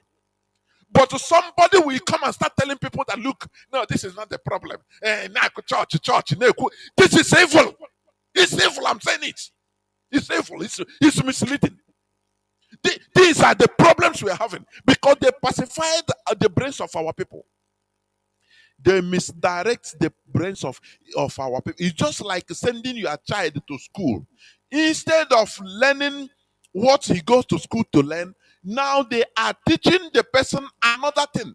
Anything they teach your child, anything they are teaching your child in the school, if it comes to the house, you'll be seeing the result. It will be behaving that way. It will be doing that kind of thing. Once you experience and say, look, this is not what I send my child to school to do, you have to go and rebel again, ask questions. Because you know that the child is not, because it is what they consume. So what Nigerians are consuming, what they are consuming in churches, in religious centers, is the way is coming out, is the way they are behaving, is coming out in their characters. It makes them to be docile. So you see where religion comes in. Now we will not stop talking about it. But somebody will come and say, no, this is not a church. We continue saying it. I'm telling you. Because this is our problem. We cannot come here to start undoing what Mazi and Nnamdi Kanu have done. In removing our people's head from mental slavery. Somebody will also be coming in order to teach us another thing. This is evil. I condemn it. I take full responsibility. I condemn it. This is the problem we are having. If imagine innocent men and women, you gather them and start telling them that, look, the solution to your problem is in the mountain. Go desert and fast for 7 days. Imagine. Whereas the president of the country they are in is a foreign agent. You know, the government is not working. And who is the people that should put the government in its space? It is the people. Now, they gather these people's different places in churches and mosques and start telling them, look, once you pray 5 times a day as a Muslim, once you are fasting and praying, you know, no portion fashioned against you that will prosper. It's misleading. It is misleading. Are you hearing me? It is completely misleading. This is what the Europeans first thought. When you see that Europe is moving smoothly today, this is what they first remove from the mindset of their people. They first of all remove all these shenanigans from the mindset of Gochaya. You see, when you just like clearing a gutter. When a gutter is stuck, you know, things block everywhere. Now you clear it, water will be flowing freely. That is how the Europeans did. They first of all, Gochana, they cleared the mindset of the people, removed them, make them to understand that, look, the problem you will have is the government. So you are part of the government. Any person that enters into power and starts misbehaving, making you to suffer, you have the right as a people in order to query him and bring him down. It is your right. There is no God of anywhere that can do it. There is no spirit anywhere that can do it. Anything that is bad that happens, it is human action or inaction. It is not Satan. There is no Satan anywhere that is doing it. Imagine they are preaching this inside the mosque and churches. Nigerians will be revolutionized. But they always tell them that, look, the problem is, your problem is Satan. So people continue fasting and praying, saying it is Satan that is doing this to us. Somebody will develop sickness that's supposed to go to hospital and check up. Because he's poor, he don't have this. Now they will program him. Nakoreya, take the small they have from his pocket, telling him that no, it's Satan. Now they tell him that no, it is your brother, your uncle that did it. Now tell me, let us come down. How can somebody tell you that this is not our problem? Tell me. You fight the government. How can you fight the government? You cannot fight the government without understanding that the government is your problem. It's impossible. But you have people, this organization, this religious organizations, that is telling you that no, your problem is not government, it's Satan. Now, tell me, you know, we Biafrans, we win with superior arguments, don't we? We bow to superior arguments. It is not out of emotion. Now, if somebody is coming to tell you that this is not the problem, now what is the problem? Tell me. When they block you from protesting, remember during Good Luck Jonathan's time, Adebayo, they carried their population to come out to protest. Or do you see that protest puts pressure because the clergy, the religious that GO told them, the masses now came out. But when you are suffering, they will tell you that, look, it will be okay. God is in control. Just come praying. Sow your seed. And the people will now, if you go and preach to people, say, no, the problem is gone. They will tell you, say, no, I'm covered. No, anywhere, 10,000 will fall on my right hand. 10,000 will fall on my left hand. I will stand. I will stand. Nothing will happen to me. How then? They have mentally blocked that person. They blocked his mentality from facing reality. That is the problem. Sometimes I cannot understand how people reason out of emotion. They reason through their anus. When you tell them to come, let us debate and argue so that superior, they run away. They will avoid you. Instead, they boogie, we must continue. This is where I'm going to stop. Tinubu is a CIA asset. But does Nigerians know the implication? No. Instead, they are suffering and smiling. Only Jehovah Weze. Only also say Inshallah. Yoruba man tell you, oh, this now my brother is okay. Now my brother. It's very, very sad indeed. This is where I'm going to stop. I will go into a few minutes break so that when I come back, I will open the lines so that people will start calling in. Please do not go away. I will be right back. And his narrative, what he has spoken about some time ago, many trying to see they could connect the dots. But let's listen to this one before we come back to him.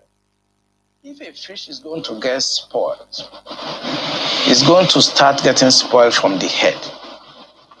The DSS will not do anything except the commander-in-chief's body language shows that this is the direction I want to go. That is where the problem is. The DSS has tremendous information. By the time 2023 is here and somebody take over and wants to undo some of this evil that I've seen in this country, you'll be surprised names that the DSS will bring out. They have the information. There's nothing I'm going to say here that they don't have. The defense headquarters have the solution for the kinetic aspect. They do. I'm not going to come here to advise them. I work with them, and they're still there. The chief of naval staff was in the intelligence with me. We were together in Defense Intelligence Agency. That's Vice Admiral Gambo. I know these people are good. They know what to do. It's not that they have problems. It has to do with politics, the sponsors, people that feel that this country should be Islamized. It's not about ransom. I just want to confirm to Makwe that she is right. It's not about ransom. They just want to pass a message. We can come in. We can do what we need to do. And there are some hardliners in this government that are sponsoring this kind of narratives. They just want to show that they can Islamize this country. They think about Taliban. They think about the Mujahideens. And they want to replicate it in this country. And they don't care what happened. They simply don't care. As long as at the end of the day, there's Sharia and there is whatever thing they have in their head and they want to achieve. So these people that are sending messages are sponsored by Nigerians. So if I could follow up on that. Well, he's here with us now. That was several years ago. Colonel Nnamdi, former Navy commander, professor of global security studies, also Nigerian Defense Academy. Good morning, and thank you for coming on today. Thank you very much. After 3 years, we have seen again. I know, sir. Several things must have been going through your mind when you saw all of those bills, the propositions, the narrative, the comments making the rounds only recently, even though 3 years after you made that comment. So tell us, what was going through your mind when you saw all of these things as though they were playing out what you had spoken of earlier? It just basically confirmed my fears, you know. When I was saying those things, a lot of colleagues didn't like what I was saying. Some people felt that I'm anti-Islam. My dear, I'm from a Muslim background because my grandmother, married a Muslim man after the husband died, and all my cousins, all my sisters, grandchildren, they are Muslim. I come from a Muslim background. And I don't know, General Adambazao will attest to it that when I took him with the Minister of Defense, to Italy, they were my guests in Italy. And I took them to the largest mosque in Milan, and we prayed together in the mosque. And I think I will tell you, I took him to Alaska Mosque in Israel to pray. And I have nothing against Israel. But you see, we are talking about identity and governance in this country. Identity and governance. It is so discouraging to know that at this century, we are still at this level. Welcome back. This is Radio Biafra Hausa-Service coming to you through Radio Biafra London. My name remains Mazi Jonathan Chinedi from Olu province of Biafra Land. We are here live and direct. Today is the 14th day of November 2024. Our lines are now open. We will use only our WhatsApp and Signal lines, please. Our direct line is having some problems. I will repair it and subscribe. You know, I'll do some things on it. So our WhatsApp and Signal line is +61 405 142 and 547 +61 405 142 547. I have a caller already on WhatsApp. Caller on WhatsApp. Can you hear me? Welcome to the program. You are the first caller.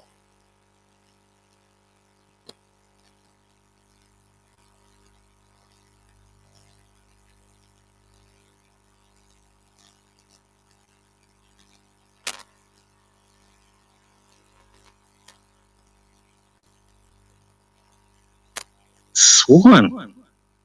You know, when you were talking about the president of Nigeria as an asset, it's not really a new thing. Basically, if you go back and listen to that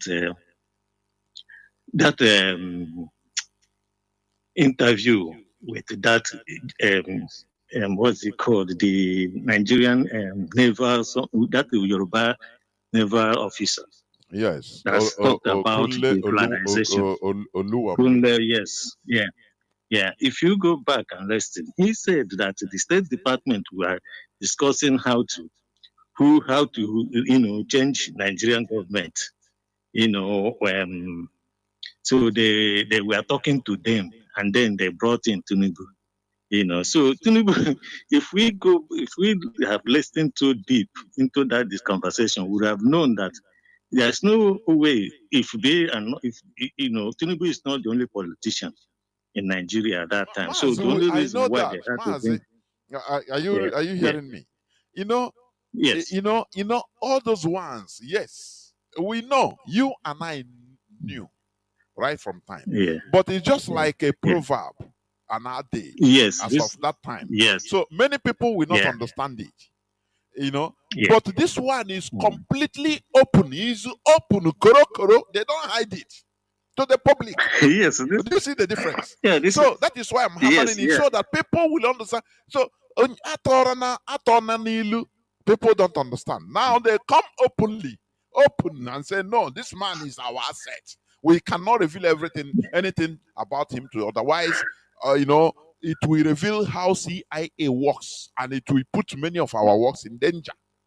You understand? Yeah. So this one is now open. It's no more nilu. Go on, Mazi, go on. Yeah, I agree with you. And that's aside. Anyway, the reason why I called actually is, when people talk about why people are supporting Tinubu, especially through the Yoruba stocks. Anybody that understands this concept of taxonomy or classification, we know that the problem of Nigeria is not actually leadership, because the role of leadership in a society is a vector role. Okay, just like you have butterfly and mosquito. Butterfly may be distributing pollen grain and other things that help to flower things, while mosquito transfer plasmodium to human being that cause malaria. That does not, so it does not make a butterfly a better vector than mosquito. So they merely distribute what the society gives them or the environment gives them. So that is why, even if anybody, they say Jesus come to Nigeria today, it's not going to fix Nigeria. That is on one side. But if you understand this concept of taxonomy or classification, we know that the problem of Nigeria, that's where the problem of Nigeria lies, because classifying things means that you group people based on certain characteristics. So that characteristics is a source of strength to them and also a source of segregation from another group. Take example now, if you get a white corn and then you throw it into a massive pool of white corn and mix it up, you will never identify that corn again unless you have marked it. The same thing happens, okay, the same thing. If you have a yellow corn and you throw it into a massive of white corn, you can find it. You can find it. All you need to spread the whole corn and then you find it. Okay? So what am I saying here is simple. You know, people always say, oh, ethnicity. Ethnicity is a unit of classification that gives a group of people certain characteristics. And it's a source of strength to them and also a source of segregation from others. Therefore, when politicians have problems, they always resort to their strength. So when we say politicians, you know, people always ignorantly say that politicians divide us into ethnicity.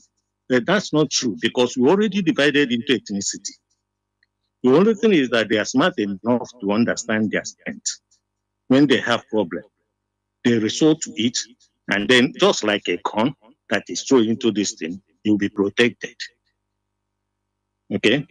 So this is the reason why we need to explain these things to them properly. That even if you look at the Nigerian Constitution today, the Constitution is, you know, the reason why we have problem with that Constitution is because you have so many cultures, multicultures trying to, you have so many multicultures inside that Constitution. But no, because laws are made from cultural, the man-made laws are from cultural laws or what they call canon laws. And as long as you have multicultural and multicultural principles in that Constitution, it is difficult for every group in that country to identify with it. So you find that some group will only obey the ones that they identify with and they ignore the other ones. So it's not totally out of place why you see Nigerian governments often ignores laws or you know, disobey their laws and constitution. You know, so that is why we need to have this thing, you know, try to explain it more in terms of you know, trying not to, when people disparage people with a ethnic bigots, ethnic jingoism, ethnic, naturally, that is our nature, you know. So people should not underestimate the power of ethnicity in binding people together. If you look at Russia, for USSR, for instance, when they divided into their ethnic groups, okay, there was no problem. But when you find that Eastern Germany, which was divided into two places, it was easy for them to come together. So what I'm trying to say is that we do not need to despair, because if in Biafra, whenever we come, you know, because the problem we have now is that they use power to divide us. You know, people say they are not Igbo and all that, but they all speak Igbo, you know. So with time, when there's a kind of change of, or some kind of realignment, they will come through. Okay. So that's what. Thank you very much. Thank you very much. Yeah. We must continue. Of course, we must continue educating our people to understand the rule or governance. Because without understanding and developing our people's brains, you restore a quagmire. You just say, no, hey, Biafra, come. No, the same thing. Caller on signal. Can you hear me? Please go on. Ndewo Mazi Jonathan. Ndewo Mazi, udo dịrị gị. Ndewo Jonathan. Ndewo Mazi. Biafrans and lovers of freedom. Ndewo no. Mazi Jonathan, we must continue. Our liberty remains Mazi Nnamdi Kanu. You know, one thing before I say what I want to say, Mazi, is that for those of them who derive joy in attacking our radio, that question matter that they can't stop us. You know, IPOB is strong and we are moving. Yesterday we were on air, they stopped everything. I tried to log back, nothing was connected. But today we are here to still say that what we have to say. We can't always be open. Because most of them, they come here to listen also. When the listening finish, they use it to go and talk on their bigger platform, on their Zoom platform, you know, to earn credence in pages of newspaper. These are things Mazi Nnamdi Kanu and IPOB have been shouting for over a decade. But instead of them to see the truth, then they saw his speech and begin to propagate Igbo hate in place of defending what they call democracy. You know, Igbo hate. Everybody buy into that. But today they are rocking. Now CIA is telling them that their so-called Chicago president is now an asset to them. But with their react, this is to say that even Nigeria itself as a people, if you keep saying it, Mazi, there is no way you can exonerate Nigerians from the problem of Nigeria. Nigerian problem is anybody anywhere in Nigeria, be it Hausa, Igbo, Yoruba, anywhere you like come from, but you're in that contraption and you agree that you're a Nigerian, on that with the problem, the mentality, because they are the people you see on daily basis. You communicate in offices, in everywhere, they are around you. What our leaders will call aristocratic mindset. They don't believe in progress, they only believe in stagnation, looting. But Mazi, away from that, let me go, because when we hear Rotoraka, I will say it in our language, Mazi. When we hear Rotoraka, our people, it had the boy, which is again our core value, after the war. Now, Mando Chang, Hama, the British, Mande, America, Mande, Fulani, the Marania, we in Iranian quality. On all like Poya for Madabonola, on your like Poya for Oyan, Poya for Libya, on your bottom, but not all of the Apple 1 near Hana, Utaka, to do after the disaster had committed genocide. Now, Oka Burukehadia. Which you know when they defend Oka is either you a criminal, I make no mistake, or need the gullible. This is the two way I classify them. Now, another aspect wonder on the Nollywood. That art in Nollywood na Libo. Why do I use that? Let him report on the Nollywood because he made mention of a back by him and people believe is going back by believe they're going to take more. Ilaha nke a na-akpọ Yahoo Nwoke. Now, ị ga-watch in a movie because I think so no nwere any of our any Igbo man or woman ga-apụta at the age of 50 something downward to late 30s gasị na ya ihe akpọrọ Nollywood na watchịghị ya n'ụlọ ya mana watchịghị ya n'ụlọ ha in neighborhood. O nwere mgbe eji ya kpọrọ ọrụ n'ala Igbo.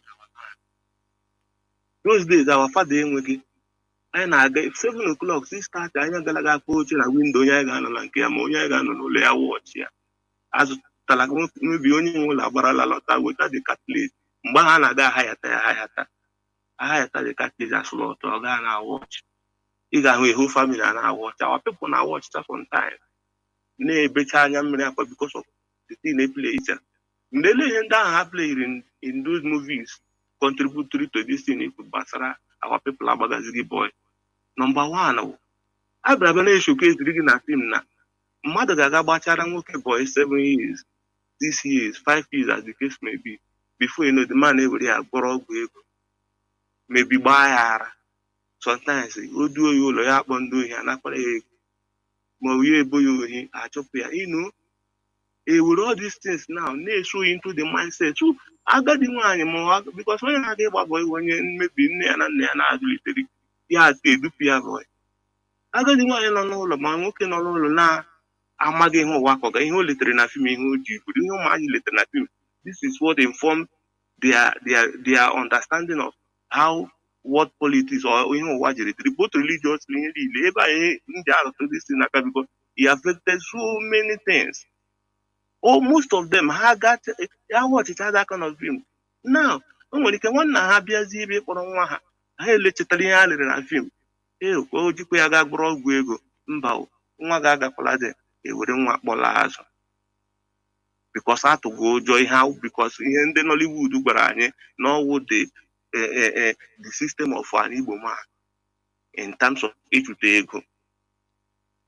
Nwatakịrị ga-anọ na movie run to Lagos gaa ahụ maybe all buru akpa ya for movie gbapụ Lagos before you know as they dey na the movie next 3 years all of our local people lọta na village flex wa most of our people now believe that these are the process of making money na ego etu ọta echi ga-erie ma etu ọta ga-erie taa. Nobody want to sue for long time. Maybe in the next 10, 20, 30 years what will I be, what will my generation, what will my family be? All those things they destroy ya nyezi anyị short time agenda butere gịnị crime jiri dị high n'ala anyị because of gịnị elegidele movie. If today akwa ha niile elegide those movies artificial those things portray our image badly internationally. Ha hapụla ya now all of them have become content creators. Now they are no longer there to defend or come out now to refute some of those things because only have a disclaimer. Come out and say no. Some of these things we acted were fiction. So no, it's not reality about our people. All around, because they have done evil. Any man that is involved of those acting, be it an amateur because I need the man there. Those say artificial those things. No, halfway through because they have contributed to the society we are having today.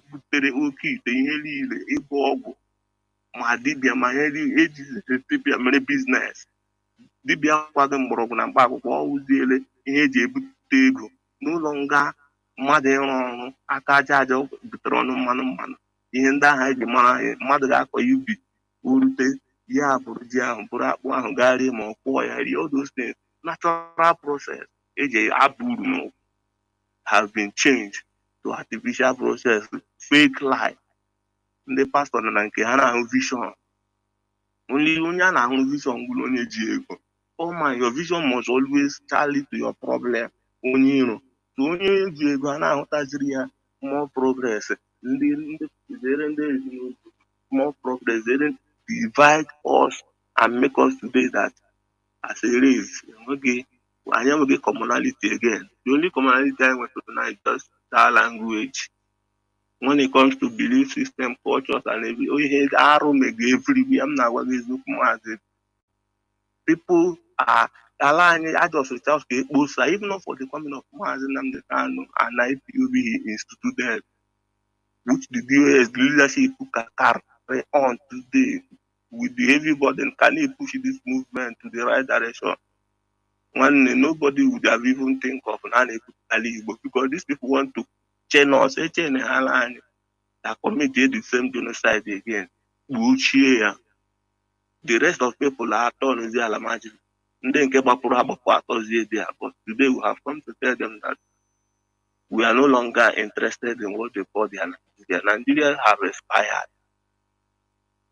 Wife of Akere Dolu on those big governors, like Mazi Jonathan said, has affirmed Mazi Nnamdi Kanu position as the zoo. But today, would they call for her arrest? No, they will not, because she's one of the echelon. So Mazi Nnamdi Kanu, they see as a common actor, an Igbo man that is meant to be a sacrificial lamb.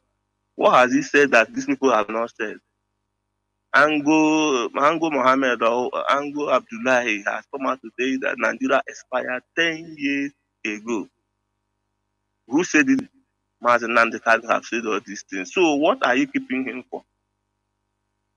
Now the zoo government is no longer it has been captured by CIA and all the rest of them. Why can't the people inside that country choose and think for themselves that it's no longer about tribe and ethnicity, it's about survival. Look at terrorist group, look at all they have created all these terrorists, they are releasing them batch by batch. And this is how they will swallow everybody, but we tell them that Biafra land is not a good area for them. They can't take our land, and our land must be protected. That is why on Saturday 16th, the IPOB USA is hosting their fundraising. 7 p.m. Biafra time. So we must support and make sure that we support the Eastern Security Network to help us to protect our land so that we can preserve ourselves. Mazi, I will say thank you for what you do for motherland history. Thank you very much. Caller on WhatsApp, are you still there? Let me see. Caller on WhatsApp, are you there? Caller on WhatsApp, are you there? Yeah. Mas Jonathan. There, what? Mas Jonathan, can you hear me? The whole world is hearing. Yes, go on. The whole world is hearing you. I so much appreciate your programs. Mas Jonathan, I have one no otu an na nwa na ma nwa ebe anọ. Abụọ mo mmadụ. Abụọ mo ordinary human being, na nwa na ma nwa ebe anọ. Ihe unu na-eme na Radio Biafra. Abụrụ dị ihe mmadụ ya abụọ, onye dị ndụ, onye maala ihe, onye nwere ọgụgụ isi, nụcha ihe unu na-eme na Radio Biafra. The person will carry me a stupid person. You know that the person will remain stupid forever. I don't know if Nigeria citizens are waiting for us in Nnamdi to come out from cell and fight for them. What again is Nnamdi going to do for us than to open our eyes? And because of us today, the young man is there suffering. And we are all here waiting for Nnamdi to come out and start talking for us again. Mas Jonathan, only you Basalo musician. I'm one of the musicians in the Igbo land. Only a woman of my song, I'm supposed to go on Radio Biafra. Now either this particular line on Mazi Alozie GMA program. So, unu na akpọkwa music mfọdụ. Ma kemgbe mechi ọnụ ga live maka the music, most of the people malo mkpọ afọ the music ha magolo onye na-ekwu because ndị lo dị too much. So na Nnamdi Kanu Haji na cell for going to almost 4 years now. Hausa and Igbo na Yoruba children have never one day tried to rise up against what is happening in Nigeria. They are still waiting for Mazi Nnamdi to come and talk to them. But only what I have to contribute in this program is that I'm begging God even to kill me this night and take something that is in my brain, the way I feel, and share it to the whole Nigerian citizens. If they can rise up and say that, okay, it's okay. You people are doing the marvelous job to sanitize the brain of people before entering the land of Biafra. But people seem to be ignorant so much. The governors we have in Eastern region today, they are only one person. All of them are one person. All of them are one person. Are you telling me that in Imo State, for example, is Hope more than the population of Imo State to rise up and say, okay, it's okay? Is Governor Soludo is more than the population of Anambra State to rise up and say, it's okay? Fulani are systematically taking over the north. And they know that Hausa people cannot do anything again in their life, that they are useless. Because if Hausa people are not useless, I don't know why these people will hold Nnamdi Kanu, and the Hausa people still see that Nnamdi Kanu is talking. And all of them cannot rise up. One day, rise up until Fulani finish all of them and take over their land. Their plans are to kill the whole north. After the wipe post Hausa people, they take over their land. When they take over their land, the 80% of Fulani population in the north then will be military, so that they will have the normal ground to fight Biafra, because I know that Biafra is coming. So I thank you very much, and I thank the IPOP leadership for the wonderful job they are doing. I thank them. I will never stop thanking them. Instead, Biafra will not come to pass. Let God sacrifice me this night, but Biafra must come to pass. I've been following you. I've been listening to you. I've been listening on this radio. I've been campaigning. I've been going to village by village, wherever I am. They are calling me Nnamdi Kanu's son. Anything about Nnamdi Kanu, they will come and call me and ask me about that. And I'm very proud to be teaching them, preaching them. I know I'm an illiterate.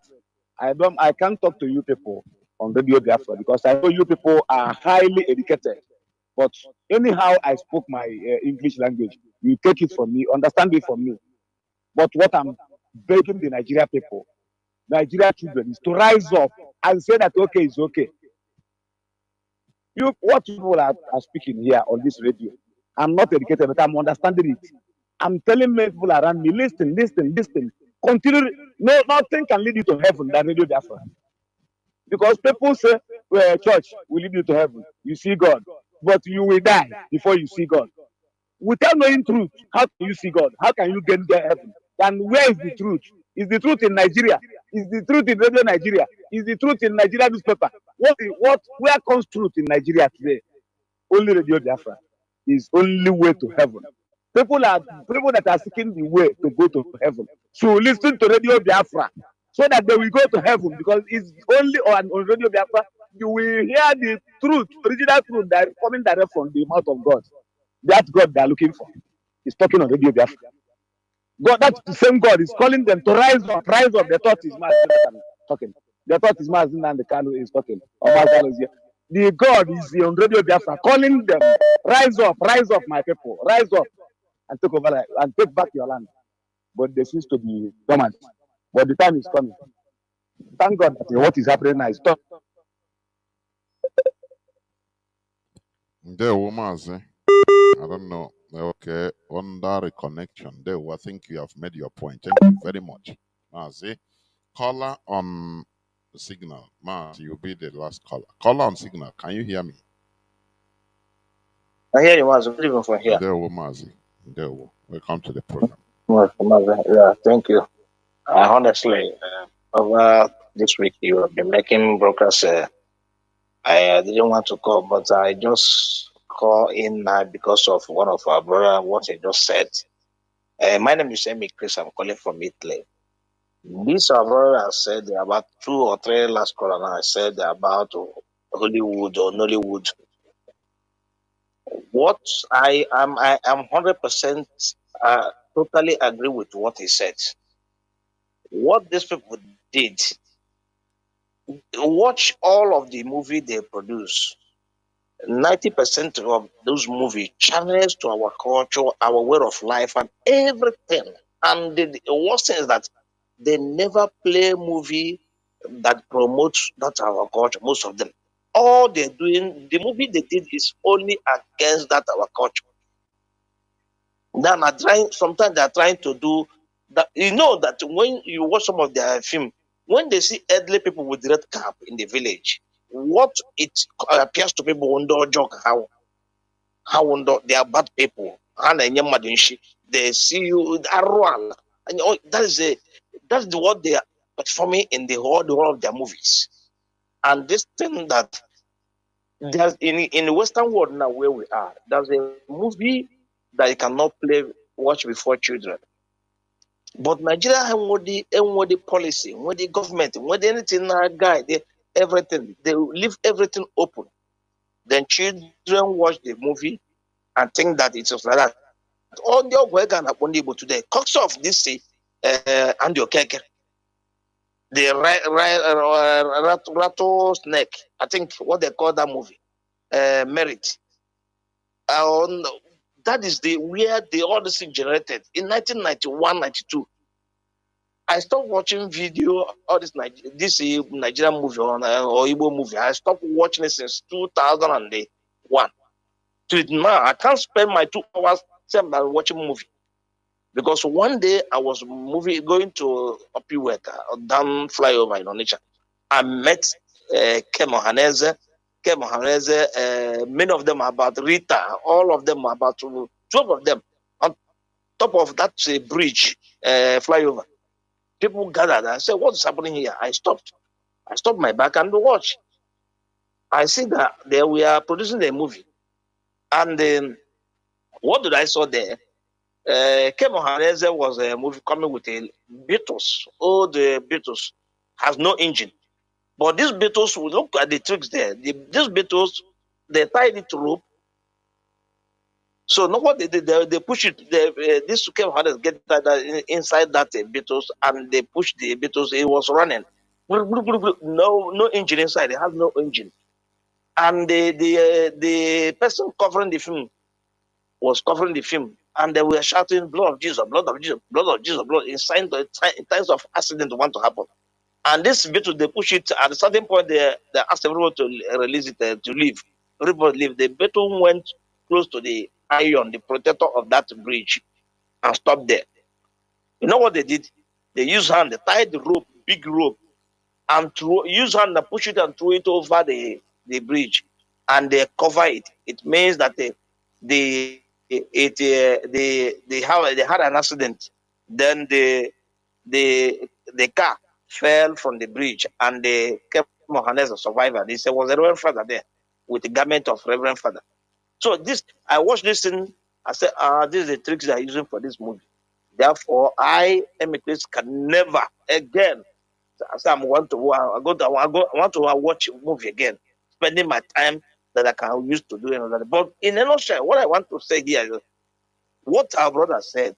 He's made a very, very good. I love what he said, because this movie, people, there's no protection. There's everything they acted was against us. Even look at even in Kemo, when you go to village and do something, you see Arua village. They rubbish that thing with that movie. So that is all Arumana. And I never see any movie they promoted Iba Boyanya. So to my brother could say somebody about boy a promote to a do your original mother just all they are producing. Oh, yeah. Negative things that will discourage our. You are right. You're right. So this is. I was highly. You see this movie. There's a day I wrote something on Facebook. So I saw somebody. All this content creator again. Somebody carry it. This mud pot. I saw work it. Or the art movie. Or the art make content creator. Somebody because now people will apparate the kind. Those apparate. And okay, a mud pot means a crime, means arrow. Because that is what we are with. We are in our Igbo tradition. You know the Undinze la Igbo now. Who's on your job? Of course. Because this is I'm at home.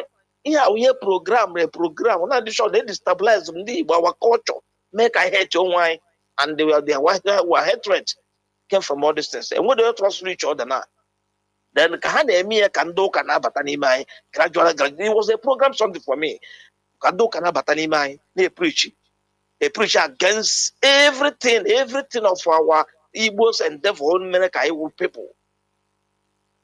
If you say that you had a legal village now, you want to 10 people even in your family. If you don't take time in your family, and I found that one really no footable way problem. If you get your family go for one of your sister, one Anglican, and cause away Catholic. Onye nke ọzọ wee Sabat. Onwezolo onye ọdịnala nọ nga ahụ onye ka ha ga-agbafu ya agbafu. Ha ga-ekwu onye eri n'ochi. Obuti ire let's onye labụ very close to ga eji eri. Onye ka ela bara mgbe echi obuti n'oge ekwe eri. Because ọ gbuo ya wetiri. Mana everybody is shouting the same thing. Ọ bụ onye poison. Onye every family talk around, my dear brother. If you anytime you go home, talk around that. Begin ask people. You will see that onye ga say ejekwele onye say ejekwele if you meet 1,000 people, 880 people will tell you the same thing. And now just onye ka na sonya. If after 1,000 people immediately 800 and something or 900 people na gbage the same thing. Kedu onye na sonya there's no egbuchi ndị ọzọ n'ala Igbo. Ihe a wụrụ cause of ihe a wetara anyị a program something wetara tiwuru anyị n'ala Igbo. And not destroy anyị. It destroy our culture, our rich cultural heritage. I want I when I was small, ndị mmadụ aka jere ibe ha ọrụ bịara after ọrụ ha gara n'ebe ahụ hụ ji n'ọkụ rie ebe ahụ elota n'abalị onye ha ajọ ije n'ọrụ ya bịa rie nri ndị ahụ abịa ebe ha bịa rie nne nwee na-ewe ibie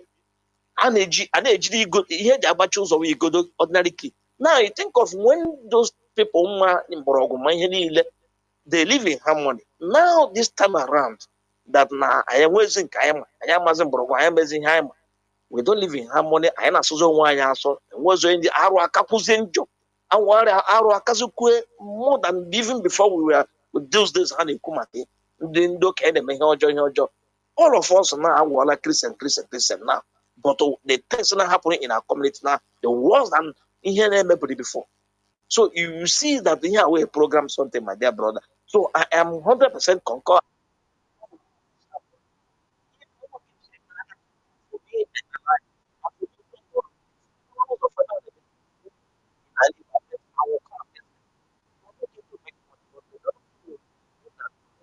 Is trying to destroy us as a people because they want to make money. So all the whole Zalile or they see them as bad people. Ndaro and a village. Oh, watch the whole movie. I don't watch the movie, but the little I have watched before then, that is what it tells me. So that is okay. Let me put another thing before you go, my dear brother. Sorry to take your time. He talked about Timbu being an agent of CIA agent or Swiss. It's an asset to CIA. Then if America, Tilimbu of yesterday is the asset to CIA, then you think of Britain, who is the asset? The whole of politicians in Nigeria is the asset. The whole of the politicians in Nigeria. That's why things are not moving. So this is, you can see how the Europeans plan things, the West. When I say the West, America is also the West. That's why I call them America. They are the same people. They work hand to hand. So anything that will benefit them, they go there and take it. Okay, if you America will intervene, that's okay. If you don't want me to intervene, then you have to give my own share. That's why Obama went to get, Libya and kill Gaddafi because of the American share and the interest of America with Sarkozy. So you watch what is going into in Nigeria. That is how the politicians being somewhere sign one contract or the other. Believe me, the reasons why they allow Tinubu to be there might be to sign brigade agenda in. And that is how they work. It will be the reason why they allow him. And that's the asset. Because once I open now, I say now we can say, okay, now people are cast law, they get a project. But they make sure that they will establish that project, is signing for them under the law.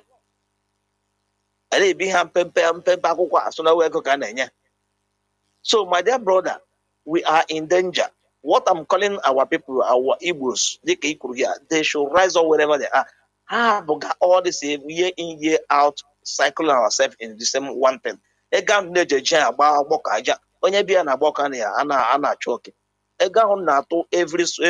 last Sunday of the month, and when the home promote, I will support IPOB, support IPOB in what we are doing. Let us get our freedom. As an actual, I will seek you first the kingdom of God, and then you also add it to you. Biafra government might decide that I get a jacka a Bologna diaspora. Only Biafra we take our Biafra government the bullet, whatever Ebola the person. So I need even a job to work. Okay, will Bologna or just Biafra government will take care of that. Because we are the only thing they benefit from the government. The only thing they benefit from the government is that thing from their meter we have benefit. Only way Bulai, Asha acquire and you never have 1,000 euros, 2,000 euros. That's the end. The Biafra government will do that. Support IPOB and what we are doing. Happen everybody krikri. Then what they are I now for back in a secular wine. Let us change and do things in different way. Thank you, Mazi, and God bless you. There were Mazi. Caller what's up? I pick your call. Please make it as brief as you could. Caller what's up? Please make it as brief as you could. Please go on. Okay, Mazi, good evening. There I come out. Go on, Mazi. Go on. Okay, Mazi, well, it's Mazi will be calling from Waka. Mazi, first of all, as in this last 11 minutes or I'm online, I'm not hearing anything that the caller is talking. Because maybe it's like you made a mistake. You did not. It's only what you are saying that I'm hearing, but what everything that you say I that know, what I you are know, saying. I know, I know. There is a, I know. Okay. Yeah. I know that the community radio is not No, speaking, you so cannot I be cannot hearing hear. it. There is something I have to do later. Okay. And I want to talk about the CIA operations, with our leaders and everything. Remember, one day I was having a conversation with somebody. The guy was telling me that he want to learn how to do Yahoo and all these things. So we were discussing. At the point, this thought come to my mind. I started telling him, what if this Yahoo that people are doing now, what if it is a secret operation? As in, it's a secret agency that is running this thing, just to keep African youths busy, keep their mind away from government. They come down to your continent, they steal resources worth trillions of dollars in a year, and maybe they will just bring out maybe $1 million and share, give to few people, and they'll be happy that they pick money. Everybody is busy pressing, while they are siphoning your resources, taking your mind away from rising up. This is what I'm thinking of. And then, lastly, what you said about somebody telling us that this religious teaching that we are saying that is not a problem. I say, me, this thing is in my mind. I want to confront, but sometimes, I know that it's still because some of us don't know how to talk. And if we begin to raise our anger now, it will be like we are fighting. Understand? And the problem is that somebody like me, I'm not a religious person. Even our Omenani itself, I just know that I'm doing Omenani because it's not about worshiping God or but it is who I am. You understand? It's not about worshiping any idol or any unseen spirit, but it's just the way I am. But sometimes some of our people that are fighting against this thing, it seems to me that they don't understand where we are coming from. Somebody like me, what I'm interested in is that control so that we can be able to control ourselves, not getting control from external forces. You understand? Let me leave it here. Thank you. There was. Okay, this where we switch off the phone. Mazi. Let me start from what the last caller said. We should be matured enough to understand that debate is not fighting. I don't know. We should be matured enough. When I say that the Igbos are not political, it is part of it. We either hate dialogue or we don't know how to do dialogue. That is debate.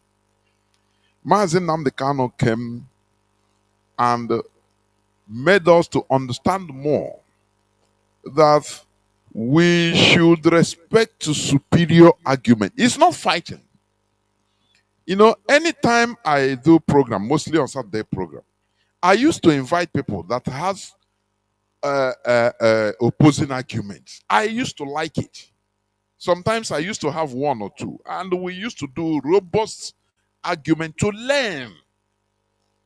But when you think that, okay, if I say now, they say we are fighting, let us remove ourselves from this.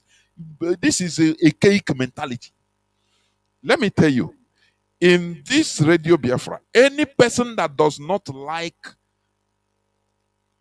debate for learning, not ranting or not threatening, no, debate, just mutual debate.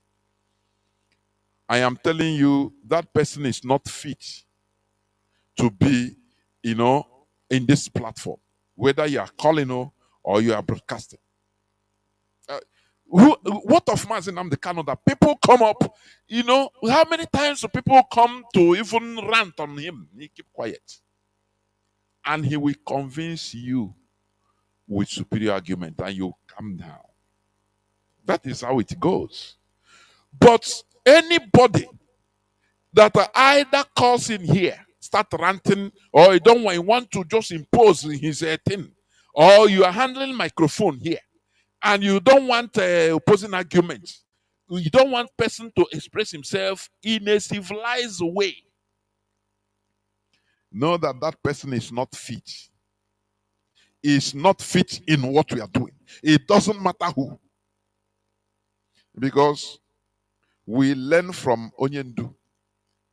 We should be, be engaging in discussions and dialogue. This discussion must continue. Without talking to ourselves, without the discussions, without debating, how can we learn and go for the how? Do you know that the first president of America, George Washington, and others, they risked their life to travel from the New World, that was America, to Europe. In that time, there was no, early 18th century, through selling boats, selling ship that can capsize anytime across Atlantic Ocean. What is their reason? To go and listen to the message and engage in discussions of enlightenment and awakening.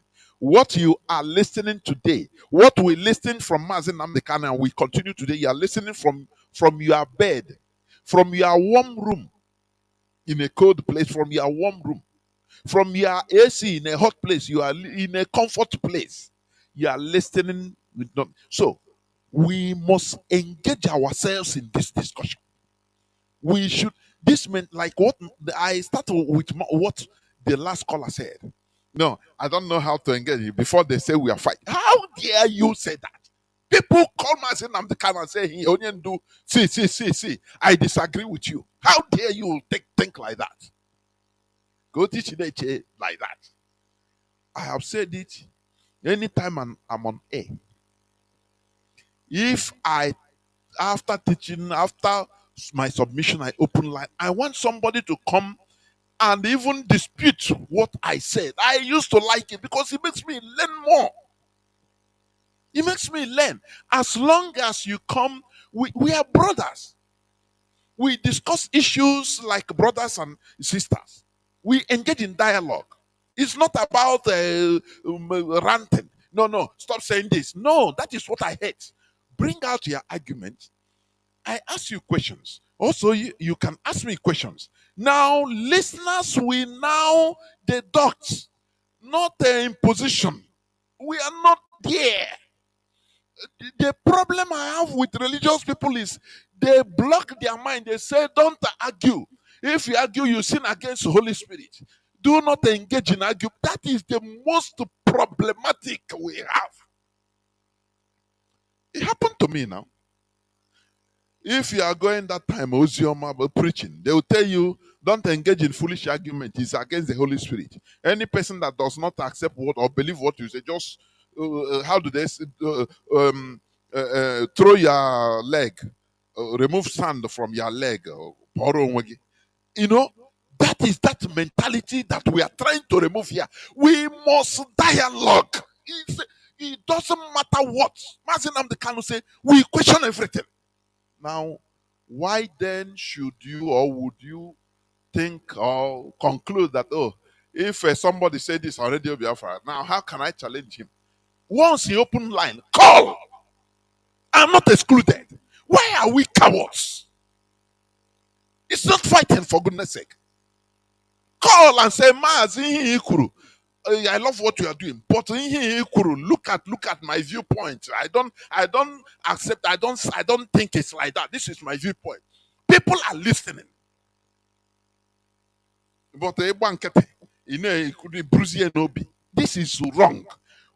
Being political is part of what I said, that we should be political enough. Be engaging in dialogue is part of it, even if it is engaging in opposing argument. It is okay. It makes us to learn. No person has monopoly of knowledge. Now, any person that tells you, now, no, you can't go there.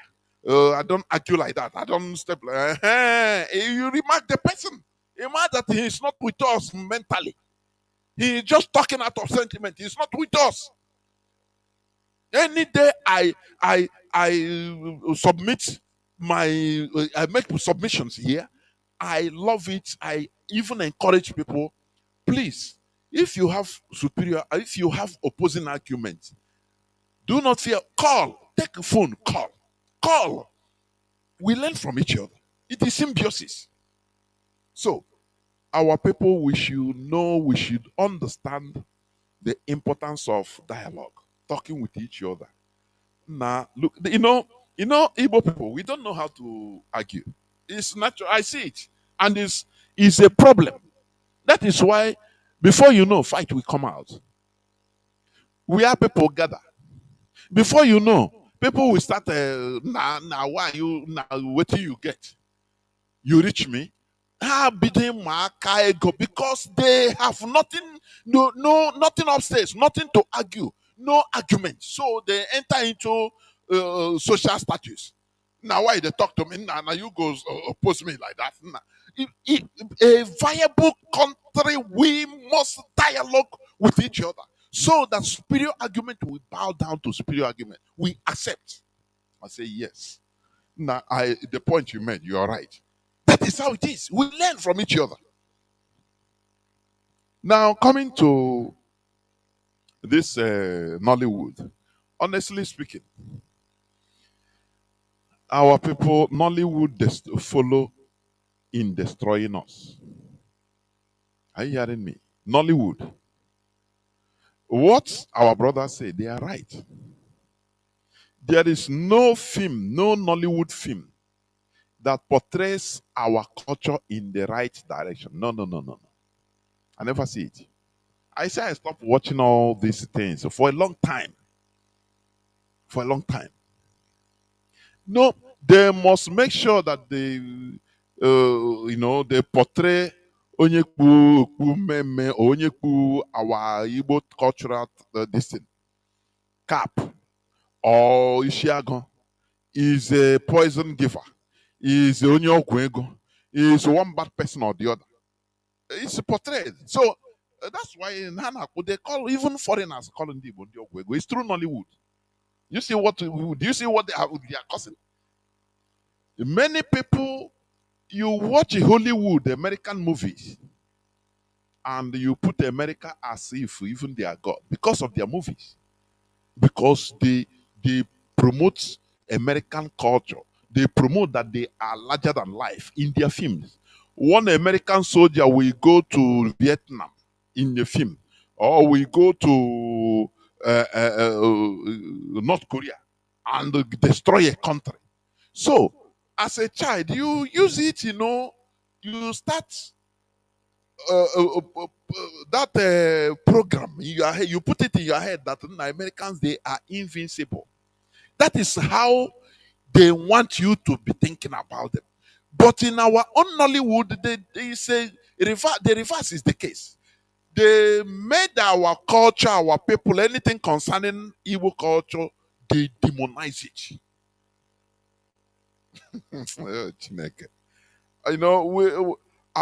We should even start asking the veterans of Nollywood, why is it so? This thing didn't enter my mind the day last 2 years, which I brought Chinwetalago in this hallowed platform. I would have asked him, and if I have opportunity, I will check his number. I will ask him, why is it so? He made the people now see anything concerning our culture as evil, very bad people. People that, and this play is like that because people grew up with it. That is a program which is different from reality. You see how program works? And what you watch molds you, the type of person you are. What you see, what you watch, what you hear, what you receive, the environment you are, emotes you. That is who you are. Emotes your character and your belief system, or the way you say things, your ideology. That is it. So we must get it right. All these things we are sanitizing or trying to sanitize is the evil that people did without knowing. They want money, without understanding that there are prices to pay. You can make your money, but you destroy a race. That is why they control movies. There are some movies they will say is on from 16 years up, from 12 years up, but no control, as Mazi says, because no government control, nothing. Anything that can destroy us is okay. So they even promote them. In music, they promote our musicians to sing musics that will put a fire into our youths to go and botanike.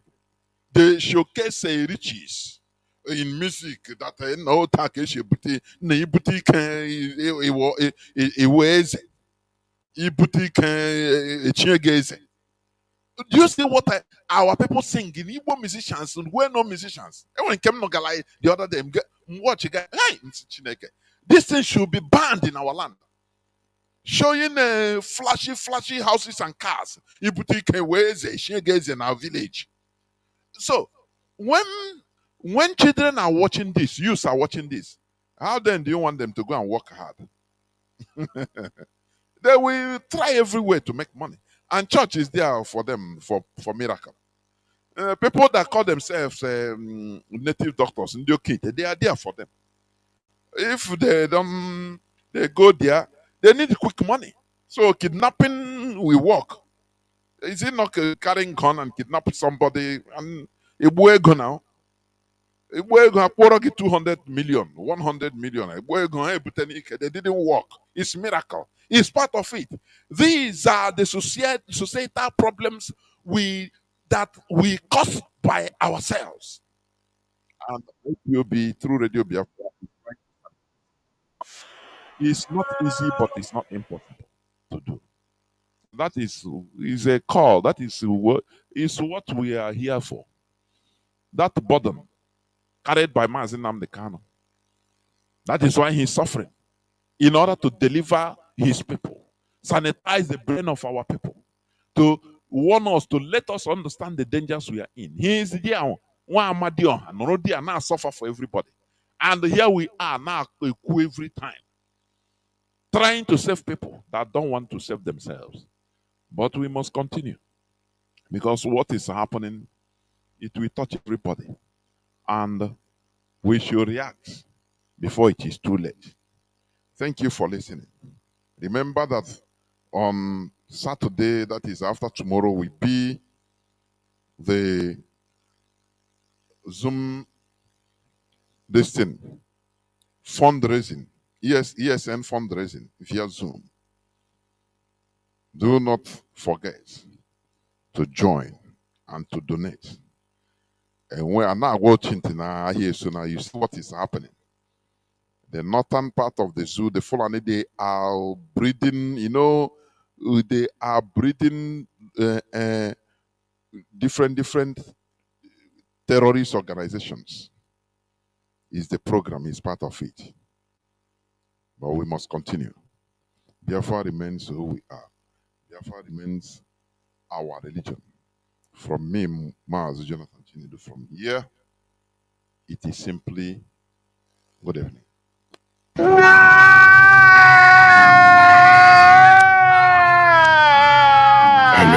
are everywhere. We are surrounded by evil. Nowhere to hide, nowhere to run. The only way to survive is to face them head on. Through the Eastern Security Network, ESN. We got to rewrite the wrong and do what is right, to treat like humans. The great family of the indigenous people of Biafra in the United States of America, under the leadership of the Directorate of State, wishes to announce our IPOB end-of-year ESN fundraising coming up on the 16th of November, 2024. Time, 7 p.m. Biafra land time. Platform, Zoom. Meeting ID A353-781-4562. Passcode 092030.